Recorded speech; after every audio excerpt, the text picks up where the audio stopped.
നമസ്കാരം.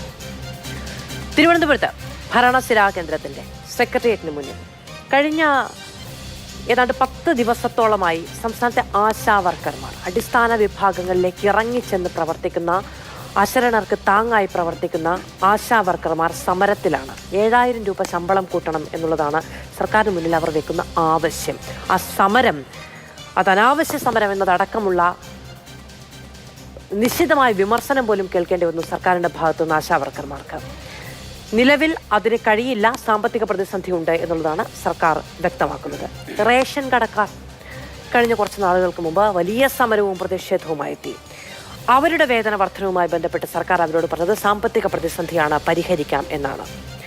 ക്ഷേമ പെൻഷൻ കഴിഞ്ഞ 2 ബജറ്റുകളിൽ വർദ്ധിപ്പിച്ചിട്ടില്ല. നമ്മുടെ അഭിമാന പദ്ധതി എന്ന നിലയ്ക്ക് നമ്മൾ മുന്നോട്ട് വെച്ചതാണ്. ഇന്ധന സെസ് അടക്കം ഏർപ്പെടുത്തിയിട്ടും ക്ഷേമ പെൻഷൻ 100 രൂപ പോലും വർദ്ധിപ്പിക്കാൻ സർക്കാരിന് കഴിഞ്ഞിട്ടില്ല. അതിന് കാരണമായി ചൂണ്ടിക്കാണിക്കുന്നതും സാമ്പത്തിക പ്രതിസന്ധിയാണ്. സർക്കാർ ജീവനക്കാരുടെ ആനുകൂല്യങ്ങൾ, അതുമായി ബന്ധപ്പെട്ടും ഇത് പരിഹരിക്കാം, പക്ഷേ നിലവിൽ സാമ്പത്തിക പ്രതിസന്ധി ഉണ്ട് എന്നുള്ളതാണ് എല്ലാ സമവായ ചർച്ചകളിലും സർക്കാർ പറയുന്നത്. പക്ഷേ ഈ പ്രതിസന്ധി സർക്കാരിന് ഇല്ല. എവിടെ? അത് PSCയിലാണ്. PSCയിൽ വാരിക്കോരിയാണ് ശമ്പള വർധന. സ്കെയിലിൽ മാത്രം വരുത്തുന്ന മാറ്റം എന്ന് പറയുന്നത് ഏതാണ്ട് 1.5 ലക്ഷത്തോളം രൂപയുടേതാണ്. അതിനനുസരിച്ചുള്ള DA വർധന അടക്കം ലക്ഷങ്ങൾ എങ്ങനെയാണ് PSC അംഗങ്ങൾക്കും ചെയർമാനും വാരിക്കോരി സർക്കാരിന് കൊടുക്കാൻ കഴിയുന്നത് ഈ സാമ്പത്തിക പ്രതിസന്ധി കാലത്ത് എന്നുള്ളത് ജനത്തോട് വിശദീകരിക്കേണ്ടതാണ് എന്നാണ് നമ്മൾ വിചാരിക്കുന്നത് ഇപ്പോഴും. അതിഥികൾ നമ്മളോടൊപ്പം സൂപ്പർ പ്രൈം ടൈമിൽ ശ്രീ K. ശബരിനാഥൻ കോൺഗ്രസിൽ നിന്ന്, Shrimati S. Mini ASHA workers അസോസിയേഷന്റെ പ്രസിഡന്റാണ്, ഡോക്ടർ N. സെൽവരാജ് മുൻ PSC അംഗം, അഡ്വക്കേറ്റ് ബലദേവ് സച്ചിദാനന്ദൻ ഇടത് സഹയാത്രികൻ. ഇത്രയും പേരാണ് നമ്മളോടൊപ്പം ചർച്ചയിൽ ചെയ്യുന്നത്. ശ്രീമതി മിനി, സർക്കാരിന് സാമ്പത്തിക പ്രതിസന്ധിയുണ്ട്.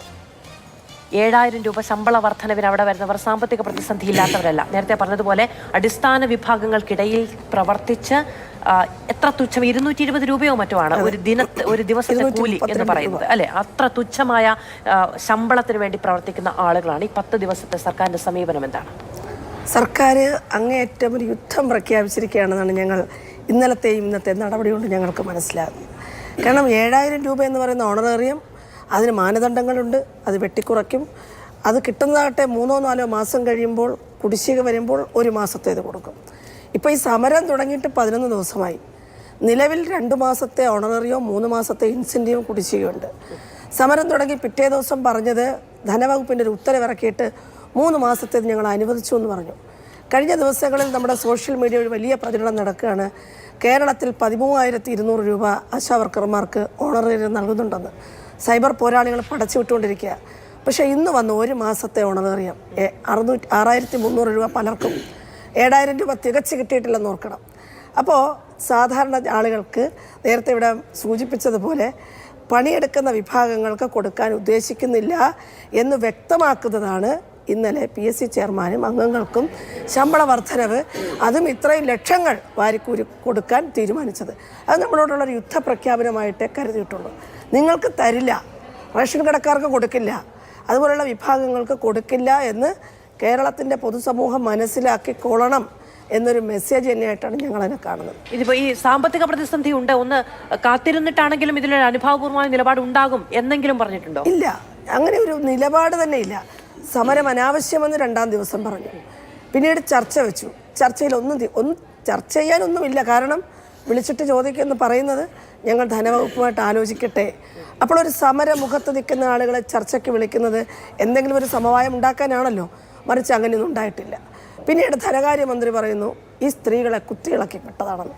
അപ്പോൾ വളരെ അപഹസിക്കുന്ന തരത്തിൽ അടിസ്ഥാന വർഗത്തിന് വേണ്ടി പ്രവർത്തിക്കുന്ന ആളുകൾ, അങ്ങനെയൊക്കെ സമരം ചെയ്ത് വന്നു എന്ന് പറയുന്ന ആളുകൾ സെക്രട്ടേറിയറ്റിന് മുന്നിൽ സമരം ചെയ്യാൻ പാടില്ല, പാവപ്പെട്ടവർക്ക് സമരം ചെയ്യാൻ പാടില്ല, സ്ത്രീകൾക്ക് ബോധമുള്ളവരാണെന്ന് അംഗീകരിക്കാൻ വയ്യ എന്ന് തുടങ്ങി ജനാധിപത്യ വിരുദ്ധമെന്ന് മാത്രമല്ല മനുഷ്യത്വ വിരുദ്ധമായിട്ടുള്ള പ്രസ്താവനകളാണ് സത്യത്തിൽ ഈ നേതാക്കൾ, മന്ത്രിമാർ പുറപ്പെടുവിച്ചുകൊണ്ടിരിക്കുന്നത്. ശരി, അപ്പോഴും ഒരു രാഷ്ട്രീയ ടൂളായിട്ടൊക്കെ കാണാൻ കഴിയുന്നുള്ളൂ ഈ സ്ത്രീകൾ എന്ന് പറയുന്ന ഒരു കോൺസെപ്റ്റ്. ശരി, ഞാൻ വരാം. ശ്രീ K. ശബരിനാഥൻ, 1-ാം പിണറായി സർക്കാരിന്റെ കാലത്തോ 2-ാം പിണറായി സർക്കാരിന്റെ കാലത്തോ സെക്രട്ടേറിയറ്റിന് മുന്നിൽ സമരം ചെയ്യുന്നവർ, അത് മുട്ടിലിഴഞ്ഞാണെങ്കിലും കിടന്നുരുണ്ടാണ് എങ്കിലും വെയിലത്ത് നിന്നാണെങ്കിലും മഴ കൊണ്ടിട്ടാണെങ്കിലും ജലപീരങ്കി ഏറ്റിട്ടാണെങ്കിലും ടിയർ ഗ്യാസ് ഏറ്റിട്ടാണെങ്കിലും സമരം ചെയ്തവരാരും വിജയിച്ച ചരിത്രമില്ല എന്നൊരു അമിത ആത്മവിശ്വാസമുണ്ടോ സർക്കാരിന്? അല്ല, ആ ഒരു ആത്മവിശ്വാസത്തിന്റെ ബലത്തിലാണ് ഇത്രയും നിഷ്ഠൂരമായിട്ടുള്ള പ്രവർത്തനങ്ങൾ സർക്കാർ നടത്തുന്നത്. ആദ്യമേ തന്നെ ഈ ആശാ വർക്കേഴ്സിൻ്റെ പ്രവർത്തനത്തെക്കുറിച്ച് ഈ സാധാരണ ആളുകൾ കൂടുതൽ അറിയേണ്ടതുള്ളതെന്നൊരു അഭിപ്രായം എനിക്കുണ്ട്. എനിക്ക് തോന്നുന്നു അവരുടെ നമ്മൾ ഒരു ദിവസം ഏകദേശം 10-15 പ്രധാനപ്പെട്ട കർത്തവ്യങ്ങൾ സർക്കാരിന് വേണ്ടിയും നാടിന് വേണ്ടിയും ചെയ്യുന്നത് ആശാ വർക്കർമാരാണ്. ഒരിക്കലും തീരാത്ത, ഞാൻ ജനപ്രതിനിധിയാണെന്ന് എനിക്കറിയാം, ഒരിക്കലും തീരാത്ത റിപ്പോർട്ടുകളും കണക്കുകളും ഈ പ്രൈവറ്റ് കമ്പനിയിൽ വർക്ക് ചെയ്തതിനേക്കാൾ കൂടുതൽ വർക്ക് ചെയ്ത ആളുകളാണ് ആശാ വർക്കർമാർ. അവർക്കുള്ള ഈ ഫോൺ ഉൾപ്പെടെയുള്ള ഡേറ്റ ഇൻസ്റ്റാൾ ചെയ്ത് ഡേറ്റ അതിനകത്ത് പഞ്ചിൻ ചെയ്ത് ഓരോ വീടുകളും ചെന്ന് ഇപ്പോൾ പ്രസവിക്കാനുള്ള ആളുകളുണ്ടെങ്കിൽ അവരുടെ വീട്ടിൽ ചെന്ന് അവർക്കുള്ള സമാശ്വാസം അടക്കം നൽകുക, ഹോസ്പിറ്റലിൽ പോവുക, പഞ്ചായത്തിൽ പോവുക, എല്ലാ സ്പെഷ്യൽ പദ്ധതികൾ നടപ്പിലാക്കുക, അതിനോടൊപ്പം പ്രോജക്റ്റുകൾ കൊണ്ടുവരിക. കോവിഡ് പോലത്തെ സമയത്ത് വീട് തോറും മറ്റെല്ലാവരും വീട്ടിൽ പേടിച്ചിരുന്നപ്പോൾ വീട് തോറും സ്വന്തം സുരക്ഷ നോക്കാതെ പോവുക. അങ്ങനെ പോകുന്ന ആളുകൾക്ക് ഈ പറഞ്ഞ 8-10 പ്രധാനപ്പെട്ട കാര്യങ്ങൾ പൂർണ്ണമായി ചെയ്താൽ മാത്രം കിട്ടുന്ന ഒരു ഓണററിയുമാണ്, ശമ്പളമാണ് ഈ പറഞ്ഞ ഏകദേശം പറഞ്ഞൊരു വർഷം കിട്ടുന്ന 10,000. ചർച്ച തുടങ്ങുന്ന സമയത്ത് ഞാൻ മിനിയിൽ നിന്ന് തുടങ്ങാം എന്ന് വിചാരിക്കുന്നത് ഈ സമീപനമാണ് ഏറ്റവും സാധാരണക്കാരായ ആളുകളോട് എന്നത് മനസ്സിലാക്കിയതിന് ശേഷം നമുക്ക് ഈ ലക്ഷങ്ങളുടെ കണക്ക് പറഞ്ഞു തുടങ്ങാം എന്ന് വിചാരിച്ചിട്ടാണ്. ഇതിപ്പോ ഇത്രമേൽ, അതായത് ഈ പറയുന്ന എല്ലാ വിഭാഗങ്ങളോടും സാമ്പത്തിക പ്രതിസന്ധി ഉണ്ട് എന്ന് പറയുന്ന സർക്കാർ, ശരിയാണ്, കേന്ദ്ര സർക്കാർ തീരുമാനിക്കുന്ന സ്കെയിലാണ്, ജുഡീഷ്യൽ വിഭാഗത്തിലുള്ള ആളുകളുടെ സമാനമായ സ്കെയിലാണ്, അതുകൊണ്ട് വർധന എന്ന് പറയുന്നത് സ്വാഭാവികമാണ് എന്നൊരു ന്യായീകരണം അപ്പുറത്തുണ്ടാകാം. പക്ഷെ അവിടെയും ഈ പറയുന്ന എല്ലാ വിഭാഗത്തിലുള്ള റേഷൻ കടക്കാരോട്, ക്ഷേമ പെൻഷൻ കിട്ടാത്ത മനുഷ്യരോട്, സർക്കാർ ജീവനക്കാരോട്, ആശാ വർക്കർമാരോടൊക്കെ പറയുന്ന ഒരു കാരണമുണ്ടല്ലോ, സാമ്പത്തിക പ്രതിസന്ധി എന്നുള്ളത്. അത് പറഞ്ഞാൽ കേൾക്കാൻ കഴിയാത്തവരാണോ ഈ പറയുന്ന PSC അംഗങ്ങൾ എന്ന് പറയുന്നത്? ഈ സർക്കാരിന് ബന്ധപ്പെട്ട ആളുകൾക്കല്ലാതെ, സർക്കാരിൻ്റെ ധൂർത്തും ആഡംബരത്തിനും അവരുടെ ആളുകളെ പ്രൊട്ടക്ട് ചെയ്യുന്ന അല്ലാതെ ബാക്കി എല്ലാ ആളുകളുടെയും കാര്യത്തിൽ ഈ പറഞ്ഞ സാമ്പത്തിക പ്രതിസന്ധിയാണ്. നേരത്തെ പറഞ്ഞ റേഷൻ കടക്കാരുടെ സമരം ഉണ്ടായി, ഈ പറഞ്ഞ ഹെൽത്ത് വർക്കേഴ്സ്, ആശാ വർക്കർമാരുടെ സമരം ഉണ്ടായി. ഇവിടെ ചെറുകിട കോൺട്രാക്ടർമാർ 10-10,000 കോടി രൂപയുടെ ചെറിയ കോൺട്രാക്ടർമാർക്ക് പണം കൊടുക്കാത്തതുണ്ട്. ഈ ചെറിയ കോൺട്രാക്ടർ 5 ലക്ഷം രൂപയുടെ ബില്ല് മാറിയാൽ മാത്രമാണ് അവൻ്റെ കൂടെയുള്ള 2 ആളുകൾക്കോ 3 ആളുകൾക്കോ എന്തെങ്കിലും ജോലി കിട്ടാൻ പോകുന്നത്, അവനെന്തെങ്കിലും പൈസ കിട്ടുന്നത്. അതേപോലെ തന്നെ നിങ്ങൾക്കറിയാം, ഇത് മാത്രമല്ല ഇൻസ്റ്റിറ്റ്യൂഷണൽ സംവിധാനങ്ങൾ, ഇവിടെ കാരുണ്യ പദ്ധതി നിലച്ചിരിക്കുകയാണ്. 10,000 കോടി രൂപയുടെ ഡ്യൂ ഇപ്പോഴാണ് ക്ലിയർ ചെയ്തത്. അതേപോലെ തന്നെ ലൈഫ് പദ്ധതി 20% മാത്രമാണ് പണമില്ലാത്തതുകൊണ്ട് ചിലവാക്കിയിട്ടുള്ളത്. ഇവിടെ എല്ലാ സർക്കാർ പദ്ധതികൾ, ഏറ്റവും ജനങ്ങൾക്ക് ആശ്വാസം മേഖല സർക്കാർ പദ്ധതികൾ, ആദിവാസി മേഖലയടക്കം പിന്നോക്ക മേഖലയിലെ സ്റ്റൈപ്പൻഡ് അടക്കം 50% പ്ലാൻ കട്ട് ചെയ്തിരിക്കുകയാണ്. അപ്പോൾ അടിസ്ഥാന ആളുകൾക്കും സാധാരണ ആളുകൾക്കുമുള്ള കാര്യങ്ങൾ ചെയ്യുവാനുള്ള പണമില്ല. പക്ഷേ സർക്കാരിന് താല്പര്യമുള്ള PSC മെമ്പർമാരടക്കമുള്ള ഈ സ്പോൺസേർഡ് പൊസിഷനിലുള്ള ആളുകൾക്കുള്ള ശമ്പളം കൊടുക്കുന്നു എന്ന് മാത്രമല്ല, അത് PSCയിൽ മാത്രം ഒതുങ്ങുന്നതല്ല. ഈ അടുത്ത കാലത്ത് മുഖ്യമന്ത്രിക്ക് പുകഴ്ത്തി പാട്ട് എഴുതിയ തിരുവനന്തപുരത്തെ നമ്മുടെയൊക്കെ നെടുമങ്ങാട്ടുകാരനായ ഒരു വ്യക്തിയുണ്ട്. ആ വ്യക്തിക്ക് ഏതാണ്ട് സ്ഥിരം ഇവിടെ വീണ്ടും ജോലി എക്സ്റ്റൻഷൻ കൊടുത്തിരിക്കുകയാണ്. അവർക്ക് താല്പര്യമുള്ള ഉദ്യോഗസ്ഥർക്ക്. കിഫ്ബിയുടെ CEO Shri KM Ibrahim sir IAS ഉദ്യോഗസ്ഥനാണ്, മുൻ ചീഫ് സെക്രട്ടറിയാണ്. 7 വർഷമായിട്ട് റിട്ടയർമെന്റ് ആയതിനു ശേഷം അദ്ദേഹത്തിന് തതുല്യമായിട്ടുള്ള 3 ലക്ഷം രൂപ ശമ്പളം കിട്ടിക്കൊണ്ടിരിക്കുകയാണ്. ഇതൊക്കെ ചെയ്യാൻ വേറെ ആളുകൾ നാട്ടിൽ ഇല്ലാത്തതുകൊണ്ടാണോ? ഞാൻ പറഞ്ഞു വരുന്നത്, താല്പര്യമുള്ള ആളുകളെ സംരക്ഷിക്കുക, താല്പര്യമില്ലാത്ത ആളുകൾ എന്തു പറഞ്ഞാലും ഇവർ സമരം ചെയ്ത് പോകുന്നൊരു ധാരണ ഇവർക്കുണ്ട്. കഴിഞ്ഞ 1ാം സർക്കാരിൻ്റെ സമയത്ത് യൂത്ത് കോൺഗ്രസിൽ ഞാനും ഒക്കെ അടക്കം സമരം ചെയ്ത PSC വിഷയം, അതിനുശേഷം എന്തു മാറ്റമുണ്ടായി? ഇവിടെ PSC കാരണം ഗുണം കിട്ടുന്നത് പാവപ്പെട്ട PSC എഴുതുന്ന ആളുകൾക്കല്ല, ഈ പറഞ്ഞ ഇന്ത്യയിലെ തന്നെ ഏറ്റവും മികച്ച ശമ്പളം കിട്ടി വളരെ നല്ല പൊസിഷനിൽ അതിൽ വരുന്ന ആളുകളും, ഞാൻ അത് അനുബന്ധ കാര്യമല്ലേ, വരുന്ന ആളുകൾക്ക് എന്ത് മെറിറ്റാണുള്ളത്? അതാണ് ഏറ്റവും പ്രധാനപ്പെട്ട ചോദ്യം. അതാണ് 50% അംഗങ്ങളാണ് സർവീസിലുള്ളവര്. മറ്റുള്ളവർ എന്ന് പറയുന്നത് നോമിനേറ്റഡ് ആയ അംഗങ്ങളാണ്.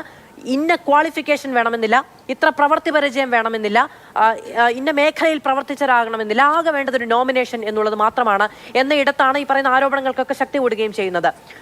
അഡ്വക്കേറ്റ് ബലദേവ് സച്ചിദാനന്ദൻ, 2,24,100 രൂപ പ്ലസ് DA 223% കഴിഞ്ഞ സ്കെയിലിൽ ഈ പറയുന്ന DA എന്ന് പറയുന്നത്. അത് ഈ കണക്കിന് കൊടുത്താൽ മുടിഞ്ഞു മുണ്ടക്കോലെടുക്കും എന്ന് നമ്മൾ പറയുമല്ലോ, ആ നിലയ്ക്ക് പോകും. അതെന്തായാലും ഇപ്പോൾ കേന്ദ്ര സർക്കാരിൻ്റെ നിലയ്ക്ക് പറയുകയാണെങ്കിൽ 54% DA. അത് ഇതുവരെ സർക്കാർ നിശ്ചയിച്ചിട്ടില്ല എത്ര വേണമെന്നുള്ളത്. ഇനി 223 ആകുമോ എന്നുള്ളത് നമ്മൾ അട്ടം നോക്കിയിരുന്ന് കണ്ടുപിടിക്കേണ്ടതുമാണ്. എന്നിരുന്നാലും ഈ കണക്കിന് പണം എടുത്തു കൊടുക്കാൻ കഴിയുന്ന എന്ത് സാഹചര്യമാണ് സർക്കാരിനുള്ളത്?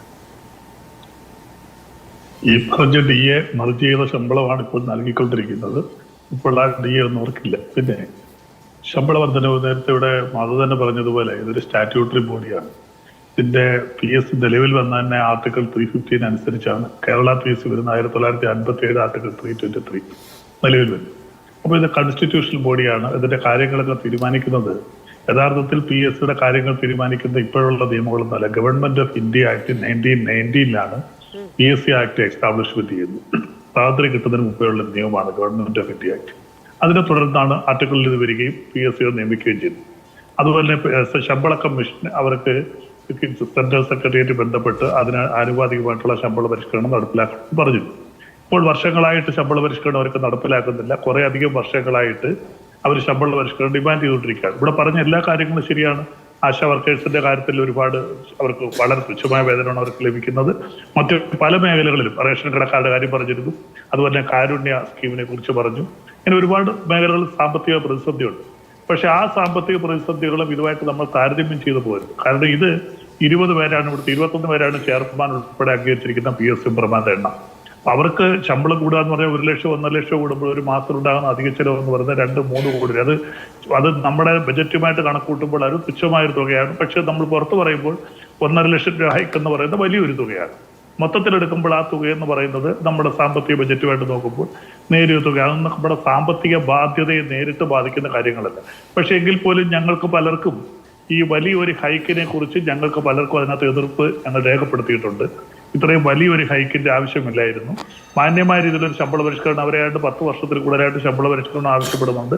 പല കാര്യങ്ങളും അവർ ആവശ്യപ്പെടുന്നുണ്ട്. അപ്പോൾ ശമ്പള പരിഷ്കരണം എല്ലാ മേഖലയിലും നടപ്പിലാക്കാറുണ്ട്. 2021 കേരളത്തിൽ ഉദ്യോഗസ്ഥർക്ക് ഏറ്റവും വലിയ ശമ്പള പരിഷ്കരണം നടപ്പിലാക്കിയത് 2021 തോമസ് ഐസക് ധനകാര്യമന്ത്രിയായിട്ടിരുന്നപ്പോൾ ഏതാണ്ട് ഒരു ഉദ്യോഗസ്ഥന് 5000 രൂപ മുതൽ 25,000 രൂപ വരെ അന്ന് ശമ്പള വർധന. അല്ല, കഴിഞ്ഞ 2 ശമ്പള പരിഷ്കരണമാണ് കേരളത്തിന്റെ സാമ്പത്തിക വ്യവസ്ഥയുടെ നട്ടലിടിച്ചു പൊട്ടിച്ചത്. നമുക്ക് ഒരു സംശയവും ഇല്ലാതെ പറയാൻ കഴിയുന്ന ഒന്നാണ്.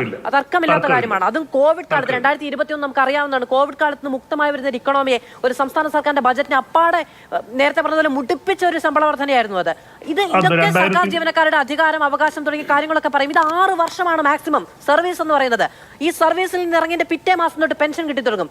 ഈ പെൻഷന്റെ റേറ്റ് എന്താണെന്ന് നമുക്കറിയാവുന്ന 45% അടിസ്ഥാന ശമ്പളത്തിന്റെ 45% പെൻഷനായി കിട്ടുന്നത്. പിറ്റേ മാസം മുതൽ പെൻഷൻ കിട്ടും. ഇനി 6 വർഷം ഇരിക്കണമെന്നുണ്ടോ? അതുമില്ല. ഈ കണക്കിന് ഇഷ്ടക്കാരെ തീറ്റിപ്പോറ്റാനുള്ള വെള്ളാനകളെ സർക്കാർ തൊഴുത്തിൽ ആകെ കെട്ടിവെച്ചിരിക്കുന്നത് എന്തൊരു അന്യായമാണ്. അല്ല, ഇത് ഞാൻ പറഞ്ഞല്ലോ, ഈ PSC മെമ്പർമാരെ നിയമിക്കുന്നത് സംസ്ഥാന ഗവൺമെന്റ് നിയമിക്കുന്നെങ്കിലും സംസ്ഥാന ഗവൺമെന്റിന്റെ നിയമപരിധിയിൽ വരുന്നതല്ല. ഇത് കേന്ദ്ര നിയമത്തിന്റെ പരിധിയിൽ വരുന്നതാണ്. ആ നിയമം അനുസരിച്ച് എല്ലാ UPSC വേണം, അരുണാചൽ പ്രദേശ് ഒഴികെ ബാക്കി എല്ലാ നിയമങ്ങളിലും പണ്ട് മുതലേ ആ നിയമം ബാധകമാണ്. ഇത്ര PSC മെമ്പർമാർ വേണം എന്നൊക്കെ അവിടെ നിയമമുണ്ട്. പിന്നെ ഗവൺമെന്റ് വേണം. നമ്മുടെ നാട്ടിലെ എല്ലാ സംസ്ഥാനങ്ങളിലും ഈ കണക്കിന് PSC മെമ്പർമാരുണ്ടോ? അഡ്വക്കേറ്റ് ബലദേവ് സച്ചിദാനന്ദൻ അങ്ങനെ പറയാൻ പറ്റുമോ? ഇല്ല. നമുക്കാണ് ഇരിക്കുന്നത് ഈ എടുത്തു കൊടുക്കാൻ. അല്ല, അതിനകത്ത് ഒരു വ്യത്യാസം കൂടെ മാധവ്. ഇന്ത്യയിൽ പബ്ലിക് സർവീസ് കമ്മീഷൻ വഴി ഏറ്റവും കൂടുതൽ ആൾക്കാരെ നിയമിക്കുന്ന ഒരേ ഒരു സംസ്ഥാനം കേരള പബ്ലിക് സർവീസ് കമ്മീഷനാണ്. അത് വ്യക്തമായ കണക്ക് യൂണിയൻ പബ്ലിക് സർവീസ് കമ്മീഷൻ തന്നെ പുറത്തുവിട്ടിട്ടുണ്ട്. യൂണിയൻ പബ്ലിക് സർവീസ് കമ്മീഷൻ പുറത്തുവിട്ടൊരു കണക്കാ പറയുന്നത് 2024 ജാനുവരി മാസം 20-ാം തീയതി പുറത്തുവിട്ടൊരു കണക്കുണ്ട്. UPSCയുടെ കണക്കനുസരിച്ച് ഈ കാലയളവിൽ 27 സംസ്ഥാന PSCകൾ നടത്തിയ 60,888 നിയമനങ്ങളിൽ 28,730 എണ്ണവും കേരളത്തിലാണ്. 42.95. ബംഗാളിൽ 8,000, UP-യിൽ 7,200. ആദ്യം 25 കോടി ജനങ്ങളുള്ള UP-യിൽ നടത്തി വെറും 7,200 പേരുടെ നിയമനമാണ്. ഇവിടെ ഉള്ളത് 3.5 കോടിയാണ്. ഇത് UPSC വിട്ടിരിക്കുന്ന കണക്ക് ഞങ്ങളുടെ അല്ല. ഇത് ഇംഗ്ലീഷ് പത്രത്തിലും മലയാള മനോരമ, മാതൃഭൂമി ഉൾപ്പെടെയുള്ള പത്രങ്ങളിൽ വന്ന കണക്കാണ്. അപ്പൊ ഏറ്റവും PSC നിയമനങ്ങൾ നടക്കുന്നത് കേരളത്തിലാണ്. അതുപോലെ തന്നെ ഇവിടെ 1762 തസ്തികകളിലേക്കാണ് ഇവിടെ അപേക്ഷിച്ചെടുക്കുന്നത്. വേറെ അങ്ങനെ അപേക്ഷ വിളിക്കാറില്ല. നമുക്കറിയാം മധ്യപ്രദേശിലൊക്കെ എന്താ ചെയ്ത് അവർ പ്രത്യേക ഏജൻസികളെ വെച്ചും വ്യാപം അഴിമതി നമുക്കറിയാം. ഇങ്ങനെയുള്ള അഴിമതികൾ വഴിയാണ് അവിടെ കൂടുതൽ ആൾക്കാരെ നിയമിക്കുന്നത്. ഇങ്ങനെ ഒരു ന്യായീകരണം ഇതിനു മുമ്പ് നമ്മൾ കേട്ടിട്ടുണ്ട്.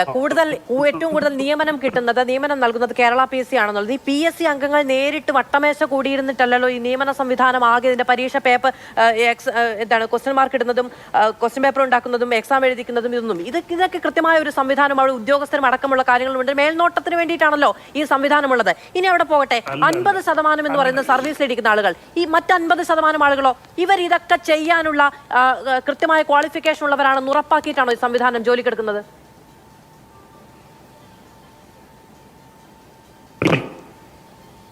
പെൻഷൻ പറ്റിയവരാണ്, അല്ലെങ്കിൽ സർവീസിലുള്ളവരാണ്.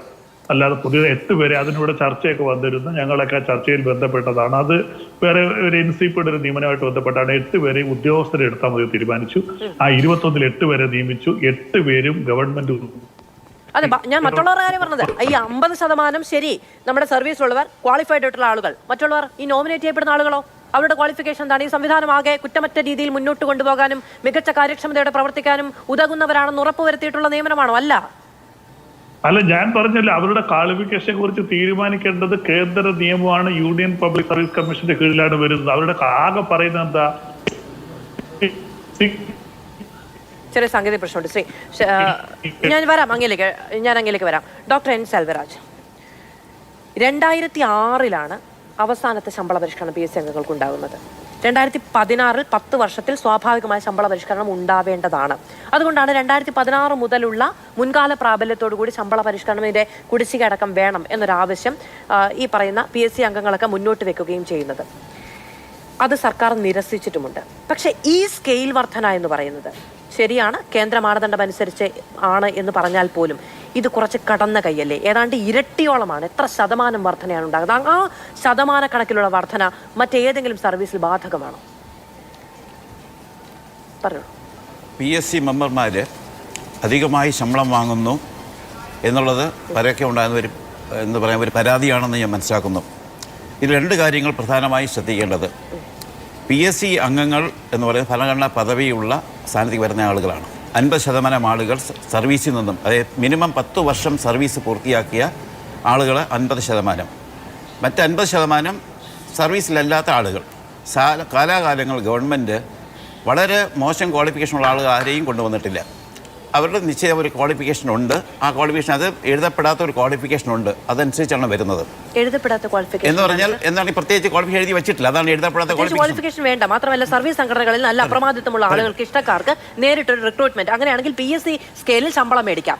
സർക്കാർ സർവീസിലിരിക്കുന്ന ശമ്പളത്തിന് ആ നിലയ്ക്കല്ല, PSC പറഞ്ഞിരിക്കുന്ന ഈ പറയുന്ന വലിയ എണ്ണക്കണക്കിലുള്ള ശമ്പളം മേടിക്കാം. പറയാം. ഇതിന് ഭരണഘടനാ സ്ഥാപനമായതുകൊണ്ട് തന്നെ PSC മെമ്പർമാരുടെ എല്ലാ അവകാശങ്ങൾ അല്ലെങ്കിൽ അവരുടെ റൈറ്റ്സ് ഭരണഘടന അനുസൃതമായി രേഖപ്പെടുത്തിയിട്ടുണ്ട്. ആദ്യകാലങ്ങളിൽ ഹൈക്കോടതി ജഡ്ജസിന് തുല്യമായ പാരിറ്റിയാണ് ഉണ്ടായിരുന്നത്.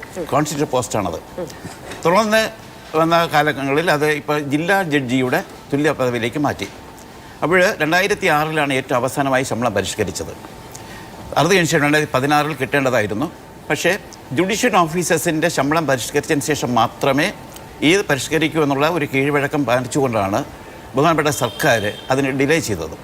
2006 ശമ്പള പരിഷ്കരണം വന്നപ്പോൾ അത് ലഭിച്ചത് 2010 അപ്പോൾ ജുഡീഷ്യൽ ഓഫീസേഴ്സിൻ്റെ അടുത്ത് 2014 ലഭിക്കേണ്ട ശമ്പളം 2022 അവർക്ക് ലഭിച്ചത്. അതിനുശേഷമാണ് PSC അംഗങ്ങളുടെയും ചെയർമാൻ്റെയും ശമ്പളം പരിഷ്കരിക്കാനുള്ള നടപടികൾ ആരംഭിച്ചത്. ഇവിടെ പറയുന്നത് സർക്കാർ വെറുതെ തന്ന ശമ്പളമല്ല. കാരണം ജുഡീഷ്യൽ ഓഫീസേഴ്സിൻ്റെ തുല്യമായ പാരിറ്റി ആൻഡ് പ്രോട്ടോക്കോൾ അനുസരിച്ചുള്ള ഒരു നിലവാരമാണ് PSC അംഗങ്ങൾക്കുള്ളത്. അതനുസരിച്ച് വരുമ്പോൾ ജില്ലാ ജഡ്ജി, അതായത് PSC ചെയർമാൻ എന്ന് പറയുന്നത് സെലക്ഷൻ കഴിഞ്ഞ് ജില്ലാ ജഡ്ജിൻ്റെ തുല്യമായ ശമ്പളമാണ്. തുല്യമാണ്. അതായത് ഇത് PSC മുകളിൽ വാങ്ങുന്ന ശമ്പളത്തിന് തുല്യമായി പറഞ്ഞുതരാം. അതിന് ഈ PSC മെമ്പർമാർക്കും ചെയർമാനും ഇൻക്രിമെൻ്റ് ഇല്ല. ഒരിക്കൽ ശമ്പളം ഫിക്സ് ചെയ്ത് കഴിഞ്ഞാൽ 6 വർഷം കഴിഞ്ഞാലും ഒരു പക്ഷേ ചില മെമ്പർമാർക്ക് PSC ചെയർമാനാകുള്ള അസുലഭ സന്ദർഭം ലഭിക്കും. എന്നാൽ അവർക്കും ബേസിക് പേ എന്ന് പറയുന്നത് ആ ഒരു ഫിക്സഡ് എമൗണ്ട് ആണ്. പിന്നെ DA മാത്രമാണ്. അതിനൊരു കാര്യം ചോദിച്ചോട്ടെ, നമ്മൾ സർവീസിൽ കയറുന്ന ആളുകൾക്ക് ശമ്പള പരിഷ്കരണം എന്ന് പറയുന്നത് എത്ര വർഷം കൂടുമ്പോഴാണ് ഉണ്ടാവുക? 5 വർഷം ആണല്ലോ. ഇതാകെയുള്ള ടെന്വർ എത്രയാണ്? 6 വർഷം അല്ലേ? അതിനിടയിൽ ഇനി ശമ്പള പരിഷ്കരണം കൂടി വേണം എന്നൊക്കെ പറയുന്നത് അവർ ആവശ്യപ്പെടുന്നില്ല. അപ്പൊ അങ്ങ് പറഞ്ഞതിൽ ശമ്പള പരിഷ്കരണം ഇല്ല എന്നുള്ളത് അതൊരു കുറവായിട്ട് കാണുകയാണ്. ഇത്രയും അധികം ഇത് നോക്കൂ, ചെയർമാന് കിട്ടുന്ന HRA, അംഗങ്ങൾക്ക് കിട്ടുന്ന HRA, നിലവിലുള്ള ഈ DA ശതമാനം, യാത്രാ ഭത്ത, കാർ വാങ്ങാനുള്ള പലിശരഹിത വായ്പ, ഡ്രൈവറുടെ ശമ്പളം സർക്കാർ കൊടുക്കുന്ന സാഹചര്യം, ഇനി ആയുഷ്കാലമുള്ള ഇൻഷുറൻസ് തുടങ്ങി സർവീസിലുള്ളവർക്ക് പോലും കണ്ണു തള്ളുന്ന വ്യവസ്ഥകളാണ് ഈ പറയുന്ന PSC അംഗങ്ങൾ എന്ന് പറയുന്ന വളരെ പ്രിവിലേജ്ഡ് ആയിട്ടുള്ള ആളുകൾക്ക് കിട്ടുന്നത്. ഇനി അതിൽ ഇൻക്രിമെന്റ് കൂടി ഇല്ലല്ലോ എന്ന് പറയുന്നത് പറഞ്ഞതല്ല. അപ്പൊ അങ്ങനെ PSC അംഗങ്ങൾക്കെന്ന് പറയുന്നത് ഒരു ഫിക്സഡ് ബേസിക് പേ പ്ലസ് കാലങ്ങളിൽ DA ആണ് വ്യത്യാസം വരുന്നത്. ഇവിടെ കേരള PSC സംബന്ധിച്ച് അംഗങ്ങൾ കൂടിപ്പോയി എന്ന ഒരു ആക്ഷേപം ഇവിടെ ഉണ്ട്. പക്ഷേ നമ്മൾ മനസ്സിലാക്കേണ്ട ഒരു കാര്യം, ഇവിടെ അതിനെ ന്യായീകരിക്കാതെ അത് സർക്കാരിൻ്റെ പോളിസിയാണ്. പക്ഷേ PSC അംഗങ്ങൾ ചെയ്യുന്ന PSC എന്ന ജോലി എന്ന് പറയുന്നത് ഇവിടെ ഏതാണ്ട് 1 കോടിയിലധികം ആപ്ലിക്കേഷൻസ് ഒരു വർഷം സ്വീകരിക്കുകയും അതിന് വിവിധ പ്രോസസ്സിലൂടെ കടന്നുപോയിട്ട് 36,000-37,000 പേർക്ക് ഓരോ വർഷം നിയമനം നൽകുന്ന പ്രക്രിയ. ഇവിടെ LGS മുതൽ നോൺ IAS പോസ്റ്റ് വരെയുള്ള ആളുകളെ ഇവിടെ സെലക്ട് ചെയ്യുന്നു. പക്ഷേ മറ്റ് സംസ്ഥാനങ്ങളിൽ PSC അംഗങ്ങൾ കുറവ് എന്നുള്ളത് സത്യം തന്നെയാണ്. പക്ഷേ അവിടെ 10ലധികം ബോർഡുകൾ വിവിധ നിയമനങ്ങൾക്ക് അവർ റിക്രൂട്ട്മെൻറ്റ് ബോർഡ് ക്രമീകരിച്ചിട്ടുണ്ട്. കേരളത്തിൽ അങ്ങനെയില്ല.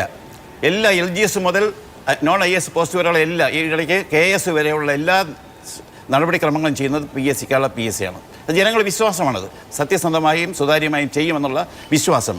മറ്റ് സംസ്ഥാനങ്ങൾ primary school teachers recruitment board, high school teachers recruitment board, higher secondary school, college teachers, subordinate service, last grade, police, health service, ഇതിനെല്ലാം റിക്രൂട്ട്മെന്റ് ബോർഡുണ്ട്. ഓരോ വിശ്വാസ്യത എന്നൊക്കെ മുഖ്യമന്ത്രി തന്നെ എടുത്തു പറഞ്ഞിട്ടുള്ളതും നിരവധി ആളുകൾ പല വിഷയങ്ങളിൽ പോലീസിന്റെ ലിസ്റ്റൊക്കെ സാറിന് ഓർമ്മയുണ്ടല്ലോ. ഇതേ PSC ആയിരുന്നു അതൊക്കെ. അപ്പോൾ ഇതിനെല്ലാത്തിലും എങ്ങനെയാണ് രാഷ്ട്രീയം പ്രവർത്തിക്കുന്നത് എന്ന് കണ്ട് വന്ന ജനത്തിന് മുന്നിൽ ഇരുന്നുകൊണ്ടാണ് നമ്മൾ ഈ വിശ്വാസ്യതാ പ്രഘോഷണമൊക്കെ നടത്തുന്നത്. അല്ല, അതിന് എതിരായിട്ട് ഞാൻ അഭിപ്രായം പറയാം. ഇത് പുറത്ത് കേൾക്കും. ഞാൻ മെമ്പറായിരുന്നവരുടെ എക്സ്പീരിയൻസ് വെച്ച് പറയാം. വളരെ സുതാര്യമായി യാതൊരു തരത്തിലുള്ള ഇടപെടലും ഇല്ല ചെയ്യുന്ന സംവിധാനമുണ്ട്. അങ്ങനെയാണെങ്കിൽ സാർ എങ്ങനെയാണ് ശിവരഞ്ജിത്തും നിസാമും നസീമും അവര് ഈ പറയുന്ന റാങ്ക് ഹോൾഡേഴ്സ് ആയിട്ട് വരുന്നു? പിന്നീട് PSC പരീക്ഷ നടത്തിയല്ലോ ഈ പറയുന്ന മിടുക്കന്മാർക്ക് എത്ര മാർക്ക് കിട്ടിയിരുന്നു? വിശ്വാസ്യത എവിടെ പോയായിരുന്നു? ഞാൻ ചോദിക്കട്ടെ, ഈ പരീക്ഷകളിലെ PSC അംഗങ്ങളോ PSC ചെയർമാനായിട്ട് ഇടപെടുന്ന കാര്യമല്ല. ഇതിനൊരു സിസ്റ്റം ഉണ്ട്. പക്ഷെ ഇതൊക്കെ നടപ്പിലാക്കാൻ ഒരു സംവിധാനം ഇവിടെയുണ്ട്. അതിന് മുകളിൽ ഇങ്ങനെ കയ്യും കെട്ടി നോക്കിയിരിക്കുന്നതിനാണ് ഈ ശമ്പളം കൊടുക്കുന്നത്. അല്ല, അത് തെറ്റിദ്ധാരണയാണ്. അതായത് PSC എന്ന ജോലി മനസ്സിലാക്കും, സെലക്ഷൻ ഉണ്ടാവും. അത് കഴിഞ്ഞതിന് ശേഷം PSC എന്ന ജോലി എന്ന് പറയുന്നത് ഇത് ഓരോ സമയങ്ങളിലും അവർ ചെയ്യുന്ന ജോലി എന്ന് പറയുന്നത് സർക്കാർ ജീവനക്കാരുടെ പ്രൊമോഷൻ, അവിടെ ഡിസിപ്ലിൻ ആക്ഷൻസ്, അതുപോലെ തന്നെ സർക്കാർ റൂൾസ് വരുമ്പോഴേക്കും അതിൻ്റെ വെറ്റിന്ന് അതിൻ്റെ റെക്കമെൻഡേഷൻ കൊടുക്കുന്നത്, ഇതെല്ലാ കാര്യങ്ങളും PSC ചെയ്യുന്നതാണ്. ഇതെല്ലാം PSC ചെയ്യുന്നതാണ്. അതിന് കൃത്യം ഞാൻ വളരെ മുതിർന്ന അംഗമാണ് അങ്ങ്. ഈ PSC മെമ്പർ എന്ന് പറയുന്ന ഇപ്പോഴും നമ്മൾ ബഹുമാനിക്കുന്ന ഒരു പദവിയിൽ ഇരുന്നു പോകുന്ന ഒരാളാണ്. അങ്ങയോട് എനിക്ക് ഈ രാഷ്ട്രീയക്കാരോട് സാധാരണഗതിയിൽ നമ്മൾ തർക്കത്തിൽ ഏർപ്പെടുന്ന ആ രീതിയിൽ ഞാൻ അങ്ങോട്ട് തർക്കിക്കാനും ആഗ്രഹിക്കുന്നില്ല. എന്നിരുന്നാലും ചില കാര്യങ്ങൾ ചൂണ്ടിക്കാണിച്ചു.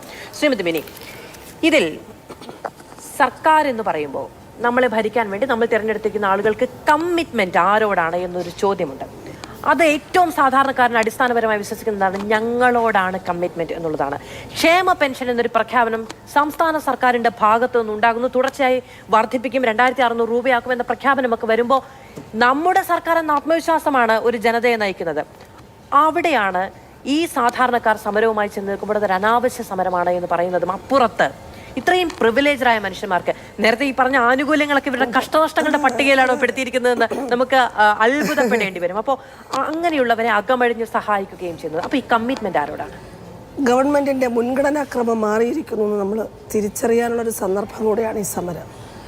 ഗവൺമെന്റ് സാധാരണക്കാരോടും പാവപ്പെട്ടവരോടും സ്ത്രീകളോടും ആദിവാസികളോടും അരികുവൽക്കരിക്കപ്പെട്ടവരിൽ നിന്നും ഞങ്ങൾ നിങ്ങളെ പരിഗണിക്കാൻ ഉദ്ദേശിക്കുന്നില്ല എന്നൊരു പ്രഖ്യാപനമാണ് സത്യത്തിൽ നമ്മളിവിടെ എല്ലാം കാണുന്നത്. അതുകൊണ്ട് അവരുടെ പ്രയോറിറ്റി മാറി. അതുകൊണ്ടാണ് ആവശ്യപ്പെടാതെ പ്രത്യേകിച്ച് സംസ്ഥാനത്തെ ആളുകൾക്ക് തൊഴിൽ കൊടുക്കുന്ന റിക്രൂട്ട്മെൻറ്റിൽ എന്തെങ്കിലും ഒരു പങ്ക് നേരിട്ട് വഹിക്കാത്ത ആളുകൾക്ക് പ്രത്യേകമായി ഉറക്കത്തിൽ വിളിച്ചിട്ട് പറയണത് ഇത്രയും ഞങ്ങൾ അനുവദിച്ചിരിക്കുന്നു കേട്ടോ, നിങ്ങൾ എടുക്കണം, നിങ്ങൾ സ്വീകരിച്ചു കൊള്ളണമെന്ന് പറഞ്ഞിരിക്കുക. അപ്പോൾ അത് പറയാൻ ഒരു ഉളുപ്പില്ല എന്നുള്ളത് നമ്മൾ കാണുക. അതിനെ ന്യായീകരിക്കാൻ, ഞാൻ പറയുന്നത് സാറിൻ്റെ കാര്യമല്ല, ഗവൺമെൻറ്റിൻ്റെ ഭാഗത്തു നിന്ന് അതിനെ ന്യായീകരിക്കാൻ യാതൊരു ഉളുപ്പില്ല. മറുവശത്ത് സ്ത്രീകൾ തെരുവിൽ കിടക്കുകയാണ്. ഈ കേരളത്തിലെ സ്ത്രീകൾ നിങ്ങൾ കാണണം. ഈ മുഖ്യമന്ത്രി കോവിഡ് കാലത്ത് പറഞ്ഞു പട്ടിക്ക് തെരുവ് നായ്ക്കൾക്ക് ഭക്ഷണം കൊടുക്കണമെന്ന്. ആശാവർക്കർമാർ കൊടുത്തിട്ടുണ്ട്. വലിയ വീടുകൾ ക്വാറന്റൈൻ ഇരുന്ന ആളുകൾക്ക് അവരെ ക്വാറന്റൈൻ നിശ്ചയിക്കുന്നത്, റൂട്ട് മാപ്പ് തയ്യാറാക്കുന്നതും അവർക്ക് മരുന്ന് കൊടുക്കുന്നതും ഭക്ഷണം കൊടുക്കുന്നതുമെല്ലാം ആശാവർക്കർമാരായിരുന്നു. ഈ ആശാവർക്കർമാരുടെ ഈ കോണ്ടാക്റ്റിലൂടെ നമ്മളൊന്നുകൂടെ ഓർക്കുക, ഈ പോകുന്ന ആളുകൾക്കൊരു സുരക്ഷാ കവചമില്ല, അവർക്ക് മാസ്ക് ഇല്ല, ഗ്ലൗസ് ഇല്ല. നമ്മൾ സംഘടന സമരം ചെയ്തിട്ടാണ് ഒരു ഗ്ലൗസും മാസ്ക് കൊടുക്കാൻ പോലും അന്ന് അധികാരികൾ തയ്യാറാവുന്നത്. പല സ്ഥലങ്ങളിലുമില്ല. അന്നും ഇതേപോലെ തന്നെ ഓണറേറിയം എന്ന് പറയുന്നത് 3-4 മാസം എടുക്കും. കോവിഡ് കാലത്ത് പോലും സ്ഥിരമായി കൊടുത്തിട്ടില്ല നമ്മൾ ഓർക്കണം. സ്വന്തം കയ്യിൽ നിന്ന് പണം മുടക്കി, അന്ന് ഓട്ടോറിക്ഷ ഇല്ലാത്ത കാലത്ത് 30 രൂപയുടെ ഓട്ടോയ്ക്ക് 150 രൂപ കൊടുക്കാൻ നിർബന്ധമെന്ന കാലത്ത് സ്വന്തം കയ്യിൽ നിന്ന് പണം മുടക്കി മരുന്നും ഭക്ഷണവും എത്തിച്ചത് വഴി ആശാവർക്കർമാർ കോവിഡ് ബാധിതരാവുകയും നിരവധി ആളുകൾ മരിക്കുകയും ചെയ്തു. എല്ലാവരും വീട്ടിലിരിക്കുമ്പോൾ ആശാവർക്കർമാർ മരിച്ചു. അവരുടെ മാതാപിതാക്കൾ രോഗികളായ വൃദ്ധരായ ആളുകൾ മരിച്ചു. ഇതൊക്കെ ചെയ്ത കോവിഡ് പോരാളികൾ എന്ന് പറഞ്ഞ അവാർഡൊക്കെ മേടിച്ച് വന്നിട്ട് ഇപ്പോൾ തിരിഞ്ഞു നോക്കാതിരിക്കുകയും അപഹസിക്കുകയും അപമാനിക്കുകയും സ്ത്രീകൾ ഇങ്ങനെ ആരോ ഇളക്കി വിട്ടപ്പോൾ വന്നാണ്. സ്ത്രീകൾക്ക് ബുദ്ധിയും വിവരവും ഇല്ലാത്ത ആളുകളാണെന്ന് അല്ല, നമ്മൾ ലോകോത്തര മാതൃകയിൽ കോവിഡിനെ പ്രതിരോധിച്ചു, നമ്മൾ ലോകോത്തര മാതൃകയിൽ ആരോഗ്യ സംവിധാനം ഉണ്ടാക്കിയെടുത്തിട്ടുണ്ടെന്നൊക്കെ അഭിമാനിക്കുന്ന ആളുകളാണല്ലോ. ഞാൻ കോവിഡ് കാലത്ത് ഒരു കുഞ്ഞിന് ജന്മം നൽകിയ അമ്മയാണ്. എൻ്റെ കുഞ്ഞിൻ്റെ വാക്സിനേഷനുമായി ബന്ധപ്പെട്ടോ എൻ്റെ കുഞ്ഞിന് വൈറ്റമിൻ കൊടുക്കുന്നതുമായി ബന്ധപ്പെട്ടോ ഞാൻ ഓർക്കുന്നതിനപ്പുറത്ത് കൃത്യമായ ദിവസം എൻ്റെ ഫോണിലേക്ക് വരുന്നൊരു കോൾ ഉണ്ട്. അത് ഈ സമൂഹത്തിലെ എല്ലാ മനുഷ്യരും വളരെ വ്യക്തിപരമായി അറിയുന്ന ഒന്നാണ്. അപ്പോൾ അവര് ഈ തെരുവിൽ ഈ സെക്രട്ടേറിയറ്റിന് മുന്നിൽ വെയിൽ വന്ന് കൊണ്ട് നിന്ന് സമരം ചെയ്യുന്നത് അടിസ്ഥാനപരമായ ശമ്പളത്തിന് വേണ്ടിയിട്ടാണ്. 230 രൂപയ്ക്ക് ജോലി ചെയ്യുന്ന ആരാണ്? നമ്മൾ അന്യ സംസ്ഥാനത്ത് നിന്ന് ഒരു അതിഥി തൊഴിലാളികളെ വിളിച്ച് അവർക്ക് കൊടുക്കുന്ന ശമ്പളം. തീർച്ചയായിട്ടും ഈ 230 രൂപ അത് കയ്യിൽ കിട്ടുന്നില്ല. അത് മാസങ്ങൾ കിട്ടണമെങ്കിൽ ഈ പെർ ഡേ 230 എന്ന് പറയുന്നത് 230 കിട്ടിയാൽ തന്നെ വണ്ടിക്കൂലിക്ക് എത്ര ചിലവാകും? ഒരു ഉച്ചഭക്ഷണത്തിന് എത്രയാവും? ഈ ഫീൽഡിൽ ഇങ്ങനെ വെയിലത്ത് നടക്കുന്ന ആൾക്ക് ഒരു നാരങ്ങ കുടിക്കണമെങ്കിൽ എത്രയാവും? അപ്പോൾ എത്ര രൂപയാണ് അവശേഷിക്കുന്നത്? ഇതിനകത്തെ ബഹുഭൂരിപക്ഷം വനിതകളും ദരിദ്രരും വിധവകളും വാടക വീടുകൾ കഴിയുന്നവരും ഗുരുതരമായ രോഗം ബാധിച്ച ആളുകൾ. ഇപ്പോൾ നമ്മൾ കാണുകയാണ് ഈ സമരം നടക്കുന്ന സമയത്ത് ഇന്നലെയും ഇന്നുമൊക്കെ ഇവിടെ നമ്മുടെ സംസ്ഥാനത്ത് ക്യാൻസർ പ്രതിരോധ പ്രവർത്തനങ്ങൾ നിർണയ ക്യാമ്പുകൾ സർക്കാർ വെച്ചിരിക്കുകയാണ്. വലിയ ക്യാമ്പയിൻ നടക്കുകയാണ്. ആശാ വർക്കർമാർക്ക് ഇന്ന് ഈ സമരം നടക്കുന്ന ദിവസം തന്നെ അത് വെക്കണം. ഇനി അങ്ങനെ വെച്ചു കഴിഞ്ഞ് ഏതെങ്കിലും ഒരു ആശാവർക്കർക്ക് ക്യാൻസർ ഉണ്ടെന്ന് കണ്ടെത്തിയാൽ സർക്കാർ ചികിത്സിക്കൂ? ഒരു 10 പൈസ ആശാവർക്കർമാർക്ക് ചികിത്സാ സഹായമില്ല. ജോലിക്കിടയിൽ പട്ടികടി ഏൽക്കാത്ത ആളുകളില്ല. ഒരു മരുന്ന് പോലും സൗജന്യമായിട്ടില്ല. വിദൂരമായ ദേശങ്ങളിലുള്ള ആളുകൾക്ക് വാക്സിനേഷൻ സമയബന്ധിതമായി വേണമെങ്കിൽ നിങ്ങൾ പണം കൊടുത്ത് പോയി എടുക്കണം. അവർക്ക് അസുഖം വന്നാലില്ല. ക്യാൻസർ ബാധിച്ചവരും ഡയാലിസിന് വിധേയമാവുന്ന ആളുകളും യൂട്രസ് റിമൂവ് ചെയ്ത ആളുകളും വളരെ വലുതാണ്, നമ്പറാണ്. പക്ഷെ ഒരു 10 പൈസയുടെ സഹായമില്ല. അപ്പോൾ ഇപ്പോൾ ഈ രോഗനിർണയം നടത്തിയാൽ ആശാ വർക്കർമാർക്ക് ക്യാൻസർ ഉണ്ടെന്ന് കണ്ടെത്തിയാൽ സർക്കാർ ചികിത്സിക്കൂ? പറയണം, ഗവൺമെൻറ് മറുപടി പറയണം. അപ്പോൾ അടിസ്ഥാന ജനവിഭാഗങ്ങളെ മറന്നുകൊണ്ട് നമ്മൾ ഓർക്കുക, ഇവിടെ നികുതി കൊടുക്കുന്നത് ആരാണ് നികുതി കൊടുക്കുന്നത്? ഓരോ ദിവസവും ആശാ വർക്കർ ഉപയോഗിക്കുന്ന പെട്രോളിൻ്റെ നിന്ന് അധികം സെസ് വാങ്ങുന്നുണ്ട് ഈ ഗവൺമെൻറ് അല്ലേ? എല്ലാ കാര്യങ്ങൾക്കും ഈ ബഡ്ജറ്റിലടക്കം ഭൂനികുതി അടക്കം വർദ്ധിച്ചിരിക്കുന്നത് ആരാണ് കൊടുക്കുന്നത്? ഇവിടുത്തെ സമ്പന്നരല്ല നികുതി കൊടുക്കുന്നത്, ഇവിടുത്തെ പാവപ്പെട്ടവൻ അടിസ്ഥാനം അവൻ്റെ ഉത്തരവാദിത്വമാണെന്ന് കരുതണം. നികുതി കൊടുക്കുന്നത് എൻ്റെ ഉത്തരവാദിത്വമാണെന്ന് കരുതി നികുതി കൊടുക്കുന്ന ആളുകൾ എന്തിനാണ് കൊടുക്കുന്നത്? നമുക്ക് തിരിച്ച് സേവനങ്ങൾ ചെയ്യാൻ നമ്മൾ വോട്ട് ചെയ്ത് അധികാരത്തിലെത്തിയിരിക്കുന്ന ഭരണകർത്താക്കൾ പ്രതീക്ഷിക്കുകയാണ്. പക്ഷേ മുഖം തിരിഞ്ഞ് നിൽക്കുക മാത്രമല്ല, മുഖം തിരിഞ്ഞ് അപഹസിക്കുകയും കൊഞ്ഞനം കുത്തുകയും ധിക്കാരപരമായി സംസാരിക്കുന്നു, ധാർഷ്ട്യം നിറഞ്ഞ് സംസാരിക്കുന്നു. ഇത് ഭൂഷണമല്ല, ഇതൊരിക്കലും ഭൂഷണമല്ല. ഇത് പൊതുപ്രവർത്തകരെ പറ്റുന്നില്ല. അങ്ങനെയാണെങ്കിൽ എന്തിന് മന്ത്രിമാർ ശമ്പളം വാങ്ങിക്കുന്നു? ഇവർ പൊതുപ്രവർത്തകരല്ലേ, രാഷ്ട്രീയ പ്രവർത്തകർ പൊതുപ്രവർത്തകരല്ലേ, എന്തിനു ശമ്പളം വാങ്ങിക്കുന്നു? ഞങ്ങൾ പറയുന്നത് ആരോഗ്യ വകുപ്പിന് കീഴിൽ ജോലി ചെയ്യുന്ന ആളുകൾക്ക് എന്നാണോ ശമ്പളം കൊടുക്കുന്നത് അന്ന് മാത്രമേ നമ്മുടെ ആരോഗ്യമന്ത്രിക്കും ആവശ്യമാണെങ്കിൽ ശമ്പളം വാങ്ങാവൂ. ഇവിടെ PSC ചെയർമാൻ്റെയൊക്കെ കാര്യം പറഞ്ഞു. ഒരാൾ മന്ത്രിയായിരിക്കുമ്പോൾ ഭാര്യ PSC മെമ്പറായിരിക്കുന്നു. നമുക്ക് അന്തം വിട്ട ശമ്പളമാണ് അല്ലേ? രണ്ടുപേരും കൂടെ വാങ്ങിക്കൂട്ടുന്നതിനെക്കുറിച്ച് നമ്മൾ മിണ്ടണോ, പറയണോ? അപ്പോൾ അതിഭീകരമായ തരത്തിലേക്ക് ഒരു കുടുംബത്തിലേക്ക് ഇങ്ങനെ പണം കുത്തിയൊഴുക്കുകയാണ്. അപ്പോൾ പൊതുപ്രവർത്തകരായി വരുന്ന ആളുകൾക്ക് എന്തിനാണ് ഇത്രയും കൊടുക്കുന്നത്? അവർ ഈ സമൂഹത്തിൻ്റെ അടിസ്ഥാന ജനവിഭാഗങ്ങളോടൊപ്പം പ്രവർത്തിക്കുവാൻ വേണ്ടി വന്നിരിക്കുന്നതാണ്. ശരി, ഓക്കെ. കടുത്ത വിമർശനമാണ് ശ്രീമതി മിനി ഉന്നയിക്കുന്നത്. നമുക്ക് ഏറ്റവും അടിസ്ഥാനപരമായ ആവശ്യങ്ങൾ ഉന്നയിക്കുന്ന ആളുകളോട് കാണിക്കുന്ന ഒരു സമീപനവും അതിനപ്പുറത്തേക്ക് സർക്കാർ നോമിനേറ്റ് ചെയ്യുന്ന രാഷ്ട്രീയ പാർട്ടികൾ നോമിനേറ്റ് ചെയ്യുന്ന ആളുകൾ അടക്കമുള്ള ഒരു സംവിധാനത്തോട് കാണിക്കുന്നത്. ഇപ്പോൾ നേരത്തെ പറഞ്ഞു 20 പേരുടെ ശമ്പളം എന്ന് പറയുന്നത് ബജറ്റിനെ നേരിട്ട് ബാധിക്കുന്ന ഒന്നല്ല. എവിടെയൊക്കെ ചുരുക്കിയാലാണ് ഈ സംസ്ഥാനത്തിന് മുന്നോട്ട് പോകാൻ കഴിയുന്നത് എന്നത് സംബന്ധിച്ചുള്ള ഏകദേശ ധാരണ ബജറ്റ് കഴിയുമ്പോഴെങ്കിലും അല്ലെങ്കിൽ ആവർത്തിച്ച് സാമ്പത്തിക പ്രതിസന്ധിയുമായി ബന്ധപ്പെട്ട് മന്ത്രിമാരെല്ലാവരും സംസാരിക്കുമ്പോഴും നമുക്കറിയാവുന്നതാണ് എന്നതുകൂടി പരിഗണിച്ച് വേണം ഇതൊക്കെ കേൾക്കാനും കാണാനും. മറ്റൊരു പ്രധാനപ്പെട്ട സംഭവം ഉണ്ടാകുന്നത് കേരളത്തിന്റെ പ്രത്യേക പ്രതിനിധി, അദ്ദേഹത്തിന്റെ ശമ്പളം, അദ്ദേഹത്തിന് കിട്ടുന്ന അലവൻസ് ഇരട്ടിയിലധികമാണ് വർദ്ധിപ്പിച്ചിരിക്കുന്നത്. ഹൈക്കോടതിയിലെ സർക്കാരിന്റെ അഭിഭാഷകർ, അവരുടെ ശമ്പളത്തിൽ വന്നിരിക്കുന്ന വർധന. അപ്പോൾ ആർക്കൊക്കെ കൊടുക്കാം, ആർക്കൊക്കെ കൊടുക്കേണ്ട, ആരെയൊക്കെ പരിഗണിക്കാം, ആരെയൊക്കെ പരിഗണിക്കേണ്ട, ഇതിൽ ഉള്ള തീരുമാനം, ഇതിലുള്ള വിവേചനമാണ് കമ്മിറ്റ്മെന്റ് ആരോടാണ് എന്ന ചോദ്യം കൂടുതൽ ശക്തമായി ഉന്നയിക്കാൻ കാരണമാകുന്നത്. ശ്രീ കെ ശബരിനാഥൻ, ഈ ശുപാർശ ഉണ്ടായത് ഏതാണ്ട് 1.5 വർഷം മുൻപാണ്. ആ സമയത്ത് ഇത് വലിയ വാർത്തയായിരുന്നു. 1.5 വർഷം മുമ്പ് എന്ന് ഞാൻ വിചാരിക്കുന്നു. ആ സമയത്ത് വലിയ വാർത്തയായിരുന്നു. കാരണം ഇത്രയധികം ലക്ഷം രൂപയുടെ അധിക വർധന വരുത്തുന്നു എന്നുള്ളത്. അന്ന് വന്ന ശുപാർശകൾ ഇതിൽ തീരുന്നതല്ല. മുൻകാല പ്രാബല്യമടക്കം പെൻഷൻ അടക്കമുള്ള കാര്യങ്ങളിൽ ഒരു വലിയ വർധനയ്ക്കുള്ള ശുപാർശയാണ് വന്നത്. അതിൽ ഇത് മാത്രമാണ് അംഗീകരിക്കപ്പെട്ടിരിക്കുന്നത്. അപ്പോൾ ആ വാർത്ത വന്നപ്പോഴുണ്ടായ പൊതുജന വികാരം എന്താണ് എന്ന്, പൊതുജന വികാരം അറിയുക എന്നുള്ളത് സർക്കാരിന്റെ പ്രാഥമികമായ ഉത്തരവാദിത്തമാണല്ലോ. അപ്പോൾ അതെന്താണ് എന്ന് കൃത്യമായി അറിഞ്ഞിട്ട് പോലും സാമ്പത്തിക പ്രതിസന്ധിയാണ് എന്ന് 1000 ആവർത്തി പറയുന്നതിനിടയിൽ ജനങ്ങൾ ഇത് കാണും എന്നൊരു ചിന്ത പോലും ഉണ്ടാകാതെ എങ്ങനെയാണ് ഈ വർധന പ്രാബല്യത്തിൽ വരുത്തുന്നത്? അത് തന്നെയാണ് നമ്മൾ പറഞ്ഞുകൊണ്ടിരിക്കുന്നത്. ആദ്യം അതിലേക്ക് എത്തുന്നതിന് മുമ്പ് പ്രിയപ്പെട്ട സെൽവരാജ് സാർ വളരെ പേഴ്സണലായിട്ട് ബന്ധമുള്ള, ഞാൻ റെസ്പെക്ട് ചെയ്യുന്നൊരു വ്യക്തി തന്നെയാണ്. അദ്ദേഹം PSC മെമ്പറായിട്ട് നല്ല കാര്യങ്ങൾ ചെയ്തൊരു വ്യക്തിയാണ്. പക്ഷേ അദ്ദേഹത്തോട് പറയാനുള്ളത്, ഈ ഒരു PSCയിലെ ആളുകൾക്ക് ശമ്പളം കൂട്ടിക്കൊടുത്താൽ വലിയൊരു ബാധ്യത ഉണ്ടാവില്ല എന്ന് പറയുന്നത് തെറ്റാണ്. ഈ പറയുന്ന PSCയിലെ ചെയർമാൻ അടക്കമുള്ള അംഗങ്ങൾക്ക് മുൻകാല പ്രാബല്യം കൊടുക്കുകയാണെങ്കിൽ ഏകദേശം 35 കോടി രൂപയുടെ അധിക ബാധ്യത ഈ കാലഘട്ടത്തിൽ ഉണ്ടാവുമെന്നാണ് അറിയാവുന്ന കഴിഞ്ഞത്. രണ്ടാമത്തെ അങ്ങ് പറഞ്ഞു മറ്റൊരു കാര്യം, PSC മെമ്പർമാരുടെ ജോലിഭാരമാണ്. ഏകദേശം 1 ലക്ഷം ആളുകൾ അപ്ലൈ ചെയ്യുന്നത്. കൂടുതൽ ആളുകളും ഓൺലൈൻ ആപ്ലിക്കേഷൻ, ധാരാളം ഇൻ്റർവ്യൂ അടക്കമൊക്കെ ചെയ്യാനൊക്കെയുണ്ട്. പക്ഷെ അതിനേക്കാളും വലിയൊരു ജോലിഭാരം ചെയ്യുന്ന ആളുകളാണ്. ഈ കണക്ക് പറയാൻ പോവുകയാണെങ്കിൽ തൊട്ടപ്പുറത്ത് സമരം ചെയ്യുന്ന ആശാ വർക്കർമാരുടെ കാര്യം പറയാതിരിക്കാൻ പറ്റുമോ? ഏകദേശം 35,000 ആശാ വർക്കർമാരാണ്, 30,000 ആശാ വർക്കറാണ് കേരളത്തിലുള്ളത്. കേരളത്തിൽ ഏകദേശം 3 കോടി ആളുകളാണ് നമ്മുടെ ജനസംഖ്യയുള്ളത്. ഒരു പഞ്ചായത്തിൽ 1000 ആളുകൾക്ക് ഒരു ആശ എന്ന് വെച്ചതാണ്. 1000 ആളുകളുടെ വീട്ടിൽ പോയി അവരുടെ ഡേറ്റ എടുത്ത് അവിടുത്തെ ഓരോ രേഖകളെടുത്ത് പലതവണ മലയും പുഴയും ഒക്കെ ചാടിക്കേറി പലതവണ എത്രയോ തവണ കയറി തിരികെ വീട്ടിൽ എത്താനും അവർക്ക് ഈ ഫോണിൽ ഈ ഡേറ്റ എൻട്രി ചെയ്യുന്ന തീരത്തില്ല. പിന്നെ അതെല്ലാം പകർത്തി എഴുതി പിറ്റേ ദിവസം ആശുപത്രിയിൽ പോയി റെഫറൽ അടക്കമുള്ള കാര്യങ്ങൾ ചെയ്ത് ഒരു ആരോഗ്യ പ്രശ്നം വന്നാൽ ആദ്യം ഫോൺ കോൾ വന്ന് ഈ പറയുന്ന പോലെ അവർക്ക് സ്കൂട്ടറൊന്നുമില്ലോ, ഓട്ടോ പിടിച്ചു പോകണം, നടന്നു പോകണം, ആശുപത്രി വിട്ടാൽ അല്ലെങ്കിൽ അവരുടെ സബ് സെൻറ്റർ വിട്ടാൽ റെസ്റ്റ് ചെയ്യാൻ സ്ഥലമില്ല. വലിയ തൊഴിൽ പ്രശ്നങ്ങളാണ്. അപ്പോൾ അങ്ങനെയൊക്കെയാണ് ആളുകളുടെ ജോലിഭാരം വെച്ച് നോക്കുമ്പോൾ PSCയിലെ ആളുകൾ ചെയ്യുന്ന ജോലിക്കും ജോലിഭാരമുണ്ട്. പക്ഷേ ആ ജോലിഭാരത്തിൻ്റെ കാഠിന്യമില്ല എന്നൊരു തത്വം ഞാൻ പറയുകയാണ്. ഈ രണ്ടാമത്തെ കാര്യം, നിങ്ങൾ മനസ്സിലാക്കേണ്ടത് അടുത്തുള്ള സംസ്ഥാനങ്ങളിൽ സമാനമായിട്ടുള്ള സമരങ്ങൾ ഉണ്ടായിരുന്നു. ഞാൻ മനസ്സിലാക്കുന്നത് തെലങ്കാനയിൽ ഇങ്ങനത്തെ സമരം വന്നപ്പോൾ ആശാ വർക്കേഴ്സിൻ്റെ 2 വിഷയങ്ങളാണ്. അവരുടെ ഓണറേറിയം കൂട്ടുക എന്നുള്ള വിഷയം, അതിൽ കേന്ദ്ര വിഹിതമുണ്ട്, സംസ്ഥാന വിഹിതമുണ്ട്. കർണാടകത്തിൽ അത് വിഹിതങ്ങൾ കൂടെ കൂട്ടി 10,000-ൽ കൂടുതൽ ആശയുടെ ഇൻസെൻറ്റീവ് ആക്കാമെന്നുള്ള ഒരു വാഗ്ദാനവും ഉറപ്പും നൽകിയിരുന്നു. അതുപോലെ തന്നെ ആശാ വർക്കേഴ്സിൻ്റെ പ്രധാനപ്പെട്ട ആവശ്യം, നേരത്തെ ശ്രീമതി മിനി പറഞ്ഞ പോലെ അവരുടെ ഹെൽത്ത് ബെനിഫിറ്റ്സ്, ഒരു ക്യാൻസർ വന്നാൽ, ഹാർട്ട് അറ്റാക്ക് വന്നാൽ ഒരു തരത്തിലുള്ള സെക്യൂരിറ്റി മാർക്കില്ല, സോഷ്യൽ സെക്യൂരിറ്റി ഇല്ല. അപ്പോൾ അവർക്ക് കൂടുതൽ വേരിയബിൾ പേ അടക്കമുള്ള, അവർക്ക് റിട്ടയർമെൻറ്റ് ബെനിഫിറ്റ് അടക്കമുള്ള, അവർക്ക് ചെറിയ ആരോഗ്യ പ്രശ്നങ്ങൾക്കുള്ള ബെനിഫിറ്റ് അടക്കമുള്ള പല കാര്യങ്ങളും കർണാടകത്തിൽ ആ സമരത്തിൻ്റെ ഭാഗമായി സൂരജിന് സർക്കാർ സമ്മതിച്ചിരിക്കുകയാണ്. 2 മാസങ്ങൾക്ക് മുമ്പാണ്. അതേപോലെ ഞാൻ നോക്കി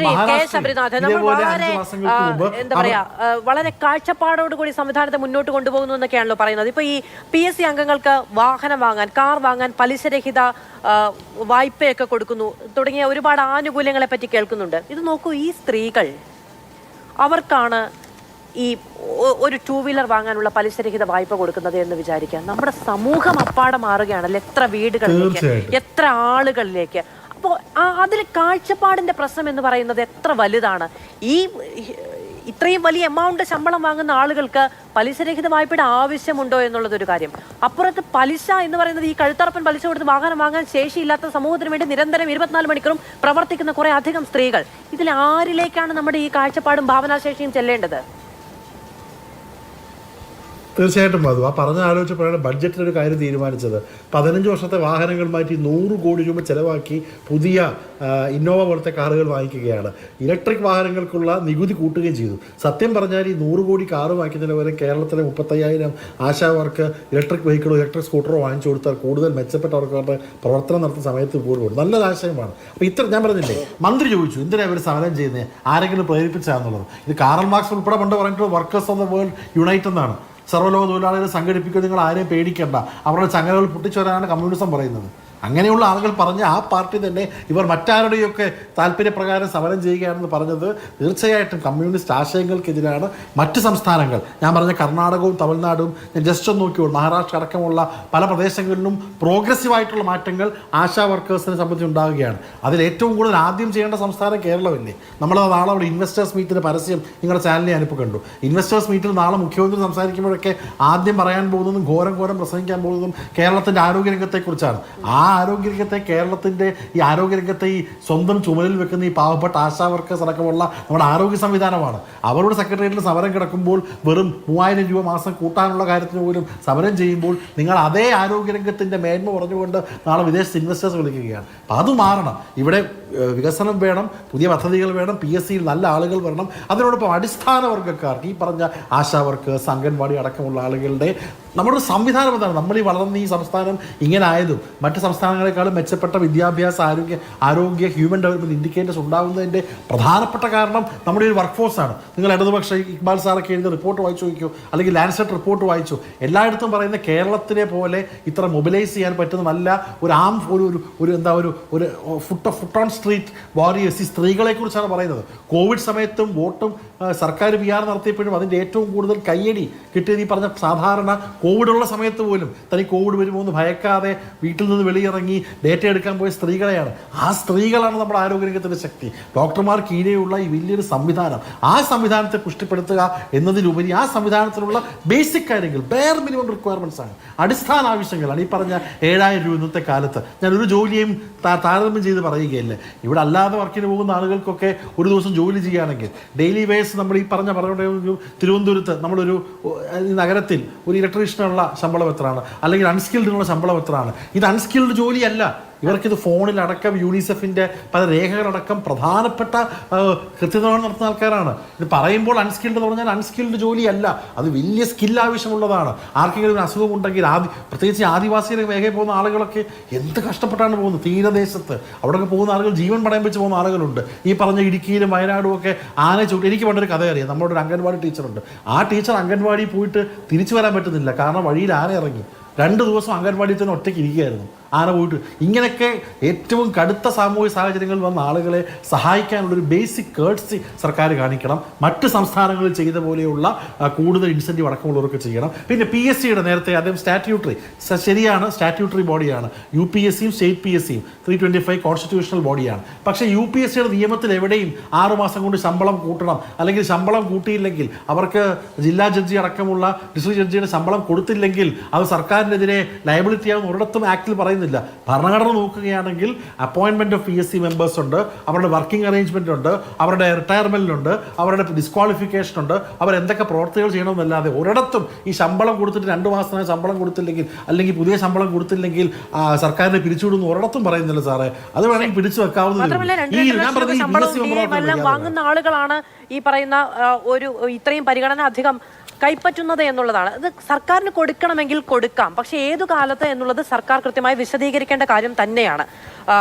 ശ്രീ ബലദേവ് സച്ചിദാനന്ദൻ, ഇതിനൊപ്പം സംഭവിച്ച മറ്റൊരു കാര്യമാണ് നമ്മുടെ കേരളത്തിന്റെ പ്രത്യേക പ്രതിനിധി ശ്രീ KV തോമസിനുള്ള യാത്രാ ബത്ത 5 ലക്ഷത്തിൽ നിന്ന് 11 ലക്ഷമായിട്ടാണ് സർക്കാർ വർദ്ധിപ്പിക്കുന്നത്. അതിന്റെ ശുപാർശ കൊടുക്കുന്നത്. ഇപ്പോൾ അദ്ദേഹം പറയുന്നു ഞാൻ ആവശ്യപ്പെട്ടിട്ടില്ല, ഞാൻ ശ്രീ A സമ്പത്തിനുള്ള അതേ യാത്രാബത്ത തരാനാണ് പറഞ്ഞിരിക്കുന്നത്. ഇപ്പൊ അദ്ദേഹത്തിന് പോലും ആവശ്യമില്ല. നേരത്തെ മിനി പറഞ്ഞതുപോലെ അങ്ങിത് കൈപ്പറ്റേണമേ എന്ന നിലയ്ക്ക് കൊണ്ടുകൊടുക്കാൻ ആർക്കാണ് ഇത്ര ബുദ്ധിമുട്ട്?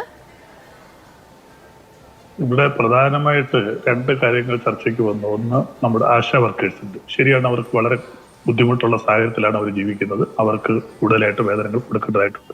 മറ്റൊന്ന്, സാമൂഹ്യ സുരക്ഷാ പെൻഷൻ. ഈ 2 കാര്യങ്ങളിൽ പ്രധാനമായി ഒരു കാര്യം നിങ്ങൾക്കൂടെ അറിയാവുന്നതാണ്. ഇന്ന് മന്ത്രി വീണു തന്നെ പറഞ്ഞു, ആശാ വർക്കേഴ്സിന് പെൻഷൻ ശമ്പളം കൊടുക്കുന്നതും അതുപോലെ തന്നെ സോഷ്യൽ സ്കീമുമായിട്ട് ബന്ധപ്പെട്ടുള്ളതും ഇതിനെല്ലാത്തിനും കേന്ദ്രം നമുക്ക് കൃത്യമായിട്ടൊരു വിഹിതം തരുന്നുണ്ട്. അതിലുപരി കേന്ദ്ര സ്കീമിലൂടെ ബന്ധപ്പെട്ട് വരുന്നതാണ് ഈ 2 കാര്യങ്ങളും. അതിനകത്ത് വളരെയധികം കുടിശ്ശിയുണ്ട്. അതിവിടെ ആരും ചർച്ച ചെയ്യുന്നില്ല. അതാണ് വീണ പറഞ്ഞത്, ആശാ വർക്കേഴ്സ് നമുക്ക് ഒരുമിച്ച് കേന്ദ്ര ഗവൺമെന്റിനെതിരെ സമരം ചെയ്യാമെന്ന് പറഞ്ഞത്. പക്ഷെ അത് നിങ്ങൾ ചോദിച്ച ചോദ്യത്തിനൊന്നും ഒരു മറുപടിയായിട്ട് ഞാൻ കാണുന്നില്ല.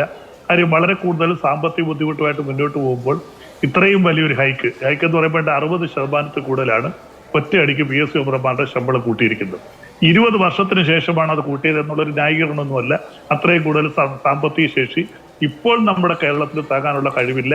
അത്രയും കൂട്ടുണ്ടായിരുന്നു എന്നൊരു അഭിപ്രായക്കാരൻ തന്നെയാണ് ഞാൻ. ഇപ്പോൾ തന്നെ അവർക്ക് മാന്യമായ വേതനമുണ്ട്. 2,19,000 രൂപയും 2,50,000 രൂപയാണ് നിലവിൽ അവരുടെ വേതനം. അത് കൂടാതെ അവർക്ക് ഈ പറഞ്ഞതുപോലെ കാർ വാങ്ങിക്കുന്നതിന് ആനുകൂല്യങ്ങൾ, TAD, മറ്റു കാര്യങ്ങളൊക്കെ കിട്ടുന്നുണ്ട്. അവർക്ക് ജോലിഭാരം നിങ്ങൾ പറയുന്നത് പോലെയല്ല, ജോലിഭാരം വളരെ കൂടുതലായിട്ടുണ്ട്. കേരളത്തിൽ ഏകദേശം 2000 ചില്ലുവാനുമാണ് റാങ്ക് ലിസ്റ്റ് കഴിഞ്ഞ വർഷം തന്നെ പ്രസിദ്ധീകരിച്ചത്. വേറെ ഒരു സ്റ്റേറ്റിലും അങ്ങനെയൊന്നും ചെയ്യുന്നില്ല. 1.5 കോടിയാണ് അദ്ദേഹം പറഞ്ഞതല്ല, കഴിഞ്ഞ വർഷമായിട്ട് 1,45,00,000 കഴിഞ്ഞ വർഷം PSC വഴി അപേക്ഷ ലഭിച്ചു എന്ന് പറയുന്നത്. അപ്പൊ ആ രീതിയിൽ കേരള PSC വർക്ക് ചെയ്യുന്നുണ്ട്.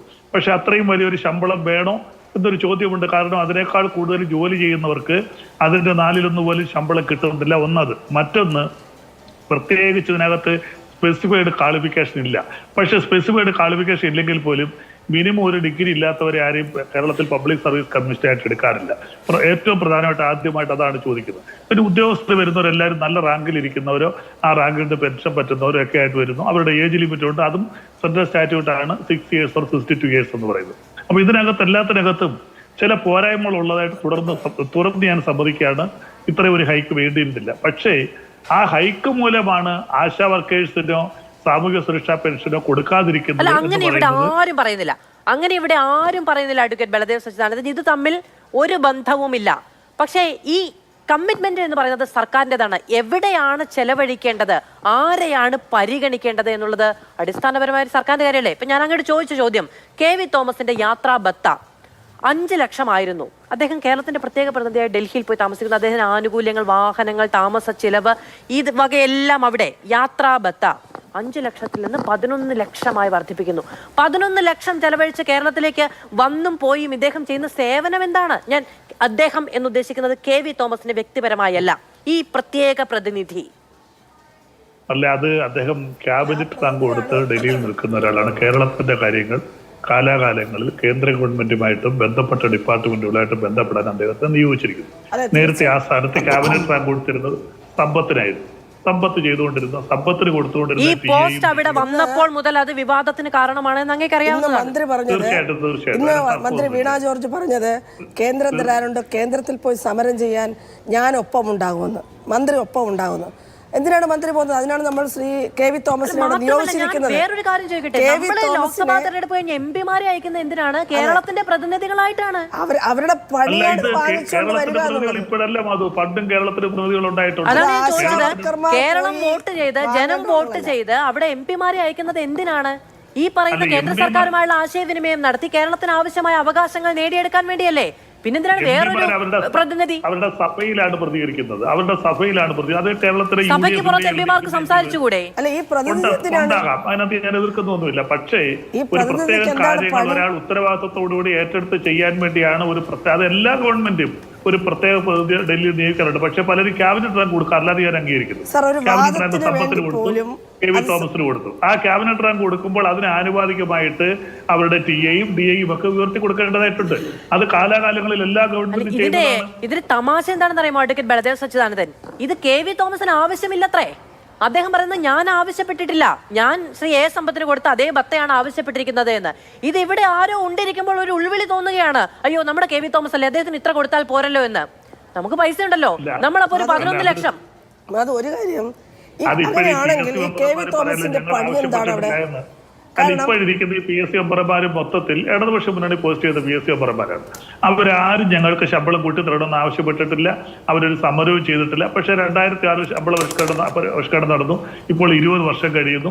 അതിനുശേഷം ഒരു ശമ്പള പരിഷ്കരണം വരുന്നു. അത് കാലാകാലങ്ങളിൽ കേന്ദ്രത്തിന് അനുസൃതമായിട്ടുണ്ടാകുന്ന ശമ്പള പരിഷ്കരണമാണ്.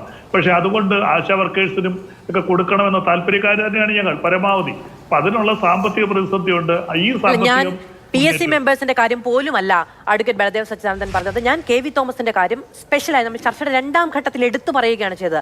അദ്ദേഹത്തിന് ആവശ്യമില്ല എന്ന് അദ്ദേഹം ഇന്ന് മാധ്യമങ്ങളോട് മുഴുവൻ പറഞ്ഞു. ഞാൻ ആവശ്യപ്പെട്ടിട്ടില്ല, ഞാൻ A സമ്പത്ത് ഉണ്ടായിരുന്ന സമയത്ത് അതേ ബത്തയാണ്, അത് തുടരണമെന്നാണ് ആവശ്യപ്പെട്ടതെന്ന്.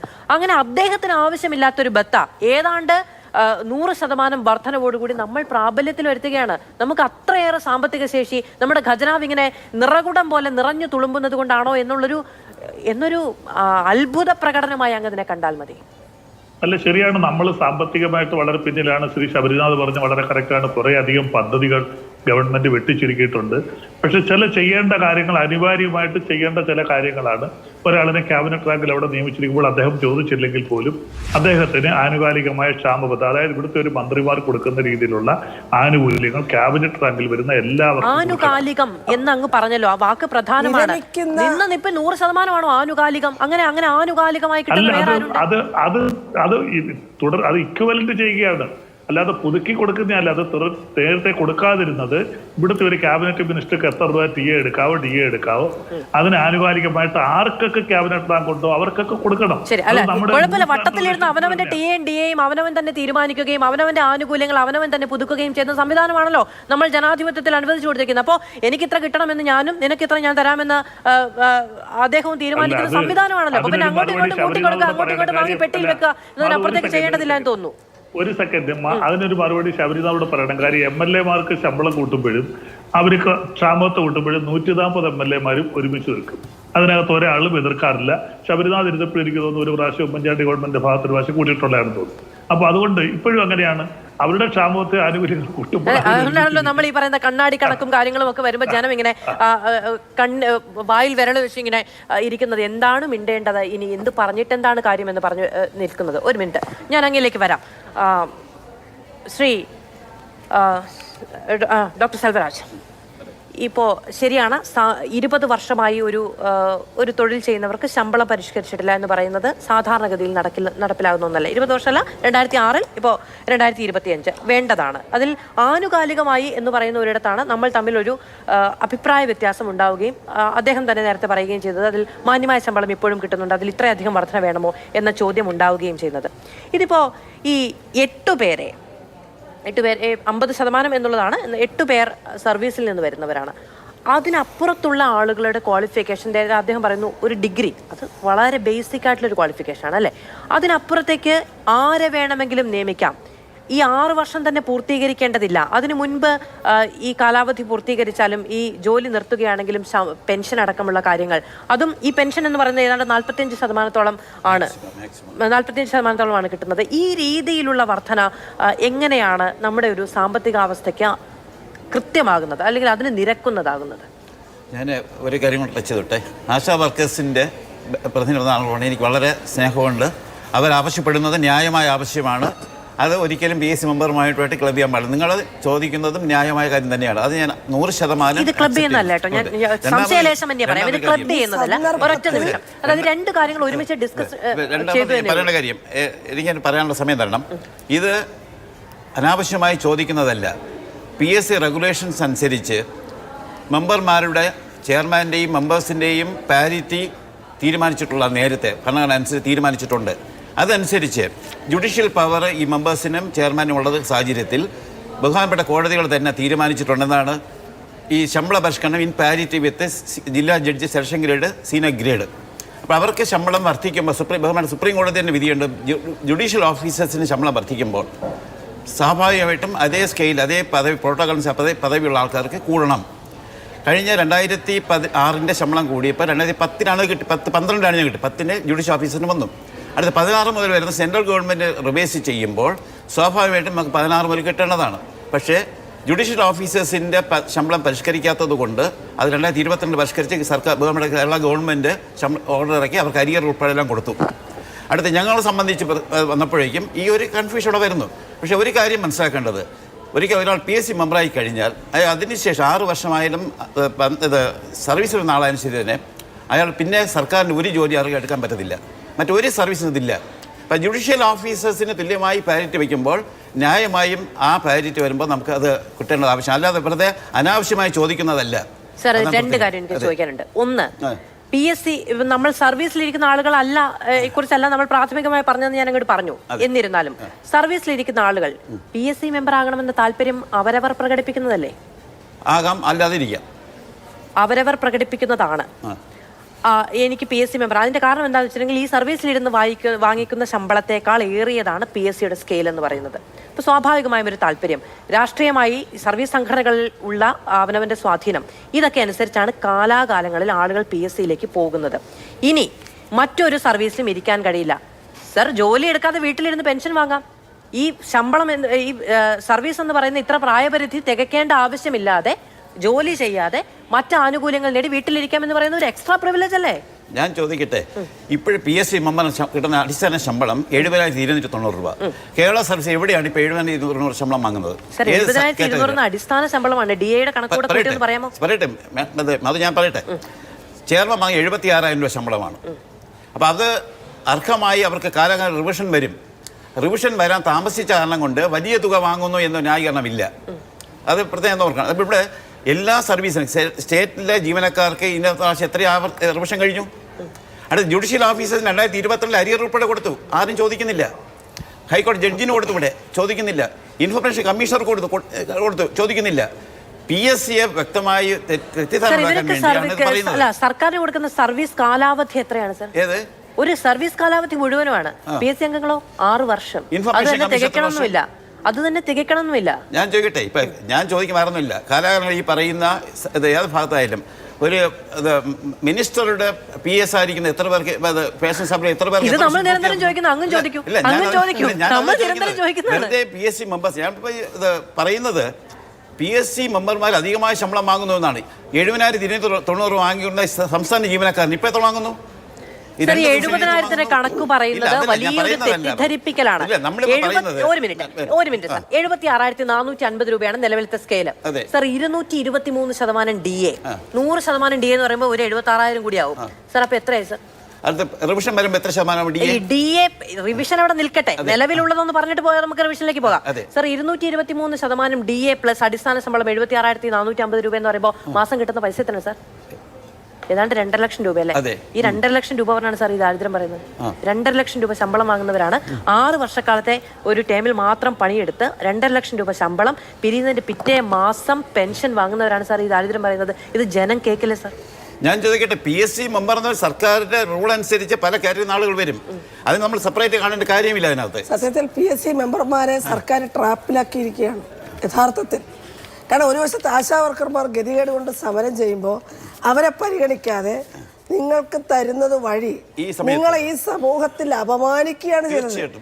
ഒരു വടിക്ക് 2 പക്ഷേ ഗവൺമെന്റ് സത്യത്തിൽ അതാണ് ചെയ്തത്. ഇടവേള തിരികെ ചർച്ചയിലേക്ക്. ശ്രീമതി മിനി, ഇപ്പോൾ റിപ്പോർട്ടർമാർ ഈ ഇതിനിടയിൽ പോയിട്ട്, സമരത്തിനിടയിൽ പോയിട്ട് ഓരോരുത്തരോടും ചോദിക്കുന്ന സമയത്ത് ഇവർ പറയുന്ന കുറേ കാര്യങ്ങളുണ്ട്. കണ്ണുനീരോട് കൂടിയാണ് സംസാരിക്കുന്നത്. അവനവൻ്റെ ജീവിതത്തിന് മുഴുവൻ ചിത്രങ്ങളെക്കുറിച്ച് പറയുന്നുണ്ട്, കഷ്ടപ്പാടിൻ്റെ അധ്വാനത്തിൻ്റെ ഒക്കെ കാര്യങ്ങൾ പറയുന്നുണ്ട്. ഇവർക്ക് ഇടയിൽ പ്രവർത്തിക്കുന്ന സമയത്ത്, ഈ സമരത്തിന് വരുന്ന സമയത്ത് ഒരു മാനസികാവസ്ഥ എന്താണ്? സമരത്തിന് വരുന്ന സമയം സത്യത്തിൽ വളരെ ആസ്വദിക്കുകയാണെന്ന് പറയാം സത്യത്തിൽ. കാരണം അവർ ജീവിതത്തിൽ റിലാക്സ് ചെയ്യണം ആദ്യമായിട്ട്. അവരോട് എന്താണ് വളരെ ധാർഷ്ട്യത്തോടും അഹങ്കാരത്തോടും കാര്യങ്ങൾ ചെയ്യാൻ ആവശ്യപ്പെട്ട് 1 മിനിറ്റ് പോലും റെസ്റ്റ് ഇല്ലാതെ മരണ വീട്ടിലും കല്യാണ വീട്ടിലും ഒക്കെ ഈ കക്ഷത്തി ഡയറിയുമായിട്ട് നടന്ന് റിപ്പോർട്ട് കൊടുക്കേണ്ടി വരുന്ന, കാരണം മുകളിൽ നിന്നുള്ള സമ്മർദ്ദം അത്രത്തോളമാണ്. ഗവൺമെൻറ് ഒരു പദ്ധതി പറഞ്ഞു കഴിഞ്ഞാൽ അത് താഴേക്ക് ഉദ്യോഗസ്ഥരിലൂടെ അത് വന്ന് ഏറ്റവും അരമണിക്കൂറിനുള്ളിൽ കൊടുക്കണമെന്ന് പറയുന്ന ഒരു ഘട്ടത്തിൽ വരുമ്പോൾ ഇപ്പോൾ ഈ സമരപ്പന്തലിൽ ഡയറിയുമായിട്ടാണ് ആളുകൾ വന്നത്. അപ്പോൾ അങ്ങനെ സമരപ്പന്തലിൽ വന്ന് റിലാക്സ് ചെയ്ത് സമയത്ത് ഭക്ഷണം കഴിക്കുന്നു. നാട്ടുകാർ തരുന്ന അരിയും പയറും കൊണ്ട് അവിടെ സമരക്കഞ്ഞിയുണ്ട്. അവർ ഭക്ഷണം കഴിക്കുന്നു, അവർ വിശ്രമിക്കുന്നു, അവർ മറ്റ് ടെൻഷൻ ഇല്ലാതിരിക്കുന്നു, പാട്ട് പാടുന്നു. സത്യത്തിൽ 11 ദിവസം കൊണ്ട് വിഷമങ്ങളൊന്നും മറന്നിരിക്കുകയാണ്. അവർക്ക് സത്യത്തിൽ അത് വരുന്നത്. അപ്പോൾ വിരമിക്കൽ ഒരു പ്രായം നിശ്ചയിച്ചിരിക്കുന്നു സംസ്ഥാന സർക്കാർ, 62 വയസ്സ്. ഇത് നിശ്ചയിക്കുന്ന 2 വർഷം മുമ്പ് ഒരു യോഗം വിളിച്ചു ചേർത്തു മിനിസ്റ്റർ. അന്ന് ഒരു അജണ്ട അവിടെ അവതരിപ്പിക്കുകയാണ്, വിരമിക്കാനുള്ള പ്രായം. ഞങ്ങളുടെ സംഘടന ആവശ്യപ്പെട്ടത് ആദ്യം വിരമിക്കൽ ആനുകൂല്യം പ്രഖ്യാപിക്കുക, അതിനുശേഷം മാത്രം മതി പ്രായം നിശ്ചയിക്കുന്നത്. കാരണം ഈ ആശാ വർക്കർ എന്ന് പറഞ്ഞ ഈ പദ്ധതിയിലേക്ക് കയറുമ്പോൾ വിരമിക്കൽ പ്രായം എടുത്തിട്ടേ ഇല്ല, അങ്ങനെ ഒരു സംഭവമില്ല. കാരണം അതൊരു വോളണ്ടറി വർക്കാണ്, നിങ്ങൾക്ക് ആരോഗ്യമുള്ളിടത്തോളം കാലം പോകാമെന്നായിരുന്നു. പക്ഷെ പൊടുന്നതിനെ ഒരു വിരമിക്കൽ പ്രായത്തിലേക്ക് സംസ്ഥാന ഗവൺമെൻറ് നിർദ്ദേശം വയ്ക്കുന്നു. പക്ഷെ എന്ത് ചെയ്യാം, ചർച്ച കഴിഞ്ഞ് 2 ദിവസം കഴിയുമ്പോൾ ഗവൺമെൻറ് ഏകപക്ഷീയമായി ചർച്ചയിൽ നിന്ന് വിപരീതമായി 62 വയസ്സ് നിശ്ചയിക്കുന്നു. 10 പൈസ വിരമിക്കൽ ആനുകൂല്യമില്ല. നമ്മൾ അവിടെ വേണം നമ്മളിതൊക്കെ ആയിട്ട് നമ്മളൊന്ന് കമ്പയർ ചെയ്ത് നോക്കേണ്ടത്. ഈ നിമിഷവും ആക്കിയിട്ടില്ല. അപ്പോൾ പശ്ചിമ ബംഗാളിൽ 5 ലക്ഷം രൂപയാണ് വിരമിക്കൽ ആനുകൂല്യമായിട്ട് കൊടുക്കുന്നത്. അവിടെ 62 വയസ്സ് മുതൽ 65 വയസ്സ് വരെ അവർ സമയം നിശ്ചയിച്ചിട്ടുണ്ട്. ഈ പ്രായത്തിനിടയിൽ എപ്പോൾ വിരമിച്ചാലും അവർക്ക് 5 ലക്ഷം രൂപ കിട്ടും. അത് ആശാവർക്കർ, അംഗൻവാടി, പല പദ്ധതി. കാരണം സംസ്ഥാന സർക്കാരിന് വേണ്ടിയിട്ടാണ് പണിയെടുക്കുന്നത്. കേന്ദ്രാവിഷ്കൃത പദ്ധതിയാണെങ്കിലും സംസ്ഥാന സർക്കാരിന് വേണ്ടി, സംസ്ഥാനത്തെ ജനങ്ങൾക്ക് വേണ്ടിയിട്ടാണ് ഈ സേവനം അനുഷ്ഠിക്കുന്നത്. അതുകൊണ്ട് സംസ്ഥാന ഗവൺമെൻറ്റിന് ഇത്തരം ആനുകൂല്യങ്ങളും പെൻഷനും ഗവൺമെൻറ്റിന് തീരുമാനിക്കാം. അത് പശ്ചിമ ബംഗാൾ മാത്രമല്ല പല സംസ്ഥാനങ്ങളും കൊടുക്കുന്നു. പക്ഷേ ഇവിടെ അത് കൊടുക്കാൻ തയ്യാറല്ല. ഇപ്പോൾ പെൻഷൻ നിങ്ങൾക്കൊരു ആനുകൂല്യമുണ്ടെന്ന് പറഞ്ഞാൽ കേരളത്തിലെ 27,000 ആശമാരും കൂടെ നാളെ പോയി വിരമിക്കാൻ പോവുകയല്ല. കാരണം അവർക്കൊരു സാമൂഹ്യ സുരക്ഷയാവുകയാണ്. നാളെ ഒരു അസുഖം വന്നാൽ, നാളെ എനിക്കൊരു ബുദ്ധിമുട്ട് വന്നാൽ എൻ്റെ കയ്യിൽ ഒരു തുച്ഛമായ തുകയെങ്കിലും ഉണ്ട് എന്ന് പറയുന്ന ഒരു സുരക്ഷിതത്വ ബോധമാണത്. അത് കൊടുക്കേണ്ടത് ഗവൺമെൻറ്റാണ്. അതിനെക്കുറിച്ച് ഒരു അക്ഷരം മിണ്ടുന്നില്ല. അത് എന്താണ് ചർച്ചയ്ക്ക് പോലും എടുക്കുന്നില്ല. ഞങ്ങൾക്ക് പറ്റില്ല എന്ന് പറയുന്നത്, പണമില്ലെന്നാണ് പറയുന്നത്. ധനകാര്യ വകുപ്പോട്ട് ആലോചിക്കട്ടെ. അവിടെയാണ് KV തോമസ് പോലുള്ള ആളുകൾക്ക് 5 ലക്ഷമായിരുന്നിടത്ത് 11 ലക്ഷം കൊടുക്കാനുള്ളൊരു വ്യഗ്രത. 6 ലക്ഷം ഓരോ മാസം ഒരു വ്യക്തിക്ക് കൊടുക്കുകയാണ്. അപ്പോൾ എവിടെയാണ് കൊടുക്കേണ്ടതിൻ്റെ കാര്യത്തിൽ ഇവർ തീരുമാനമെടുത്ത് കഴിഞ്ഞു എന്നുള്ളതാണ്. പക്ഷേ അത് നമുക്ക് അംഗീകരിക്കാൻ പറ്റില്ല. 26,000-ലധികം വരുന്ന ആശാവർക്കർമാരെ പരിഗണിക്കാതെ ഈ ഗവൺമെൻറ്റിന് മുന്നോട്ട് പോകാൻ പറ്റില്ല എന്നുള്ളത് തന്നെയാണ് സാഹചര്യം. എത്ര ദിവസം സമരം ചെയ്യും? എന്തിനു ഭയക്കണം? നഷ്ടപ്പെടാൻ 6,300. ഇന്നിപ്പോൾ ഒരു മാസത്തെ ഓണറേറിയം വന്നു 6,300 രൂപ ഓരോരുത്തർക്കും. ഒരു മാസം സമരം ചെയ്താൽ നഷ്ടം 6,300 മാത്രം. പക്ഷെ കിട്ടാനുള്ള ഒരു അന്തസ്സാർന്ന ജീവിതമാണ്. ഇതാണ് ഞങ്ങൾ ആശാവർക്കർമാർ പറയുന്നത്. എന്തിന് 24 മണിക്കൂറും പണിയെടുത്ത് ഭക്ഷണമില്ലാതെ യാത്ര ചെയ്യാൻ സൗകര്യങ്ങളില്ലാതെ അങ്ങേറ്റ കഷ്ടപ്പാട് പിടിച്ച് ഈ സ്ത്രീകൾ പണിയെടുത്ത് മരിക്കുകയാണ്. ഫീൽഡിൽ കിടന്ന് മരിക്കുകയാണ്. എല്ലാ മാസവും ഞങ്ങളുടെ വാട്സാപ്പ് ഗ്രൂപ്പുകളിൽ ആദരാഞ്ജലികളുടെ പ്രവാഹമാണ്. ഓരോ ആശാ വർക്കറും മരിച്ചുകൊണ്ടിരിക്കുകയാണ്. അപ്പോൾ ഓരോരുത്തരും ചോദിക്കുന്നത്, മാഡം ഈ മരിച്ച ആശയ്ക്ക് എന്തെങ്കിലും കിട്ടുമോ? 10 പൈസയില്ല. അപകടം പറ്റി 10 പൈസയില്ല. സ്വന്തം ആശുപത്രിയിൽ ഒരു അസുഖം വന്നാൽ ചികിത്സിക്കണമെങ്കിൽ സാധാരണക്കാർ ക്യൂ നിൽക്കുന്നത് പോലെ OP ചീട്ടിന് 5 രൂപയോ 10 രൂപയോ കൊടുത്ത് OP ചീട്ടെടുത്ത് ഡോക്ടറുടെ മുന്നിൽ ക്യൂ നിന്നാൽ മാത്രമേ ഒരു ആരോഗ്യ പ്രവർത്തകയ്ക്ക് പോലും അവിടെ ചികിത്സ. 6,300 രൂപ ഒരു മാസത്തെ ഓണറേറിയം, 200 രൂപയും തുച്ഛമായ പണവും. ആ പൈസയ്ക്ക് 24 മണിക്കൂർ ജോലി ചെയ്യാൻ നമ്മളിൽ എത്ര പേർ തയ്യാറാകുമെന്ന് നമ്മളോടൊന്ന് ചോദിക്കണം. അപ്പോൾ ആ ജോലി ചെയ്യാൻ തയ്യാറാകുന്ന ഒരു കമ്മിറ്റ്മെന്റിന്റെ പേരിലാണ്, ഒരു സാഹചര്യത്തിന്റെ കൂടി പേരിലാണ്. അതുകൊണ്ട് നിവർത്തിക്കാനുള്ള ആവശ്യങ്ങൾ അനവധിയാണ്, കുടുംബത്തിന്റെയും കുഞ്ഞുങ്ങളുടെയും അടക്കമുള്ളത് എന്ന് പറയുന്നത്. അമ്മമാരാണല്ലോ ഇറങ്ങി പുറപ്പെടുന്നവരിൽ ഏറെയും. അതുകൊണ്ട് അവിടെ ഒരു കരുതൽ എന്ന് പറയുന്നത് വലിയ കുറവായിരിക്കില്ല.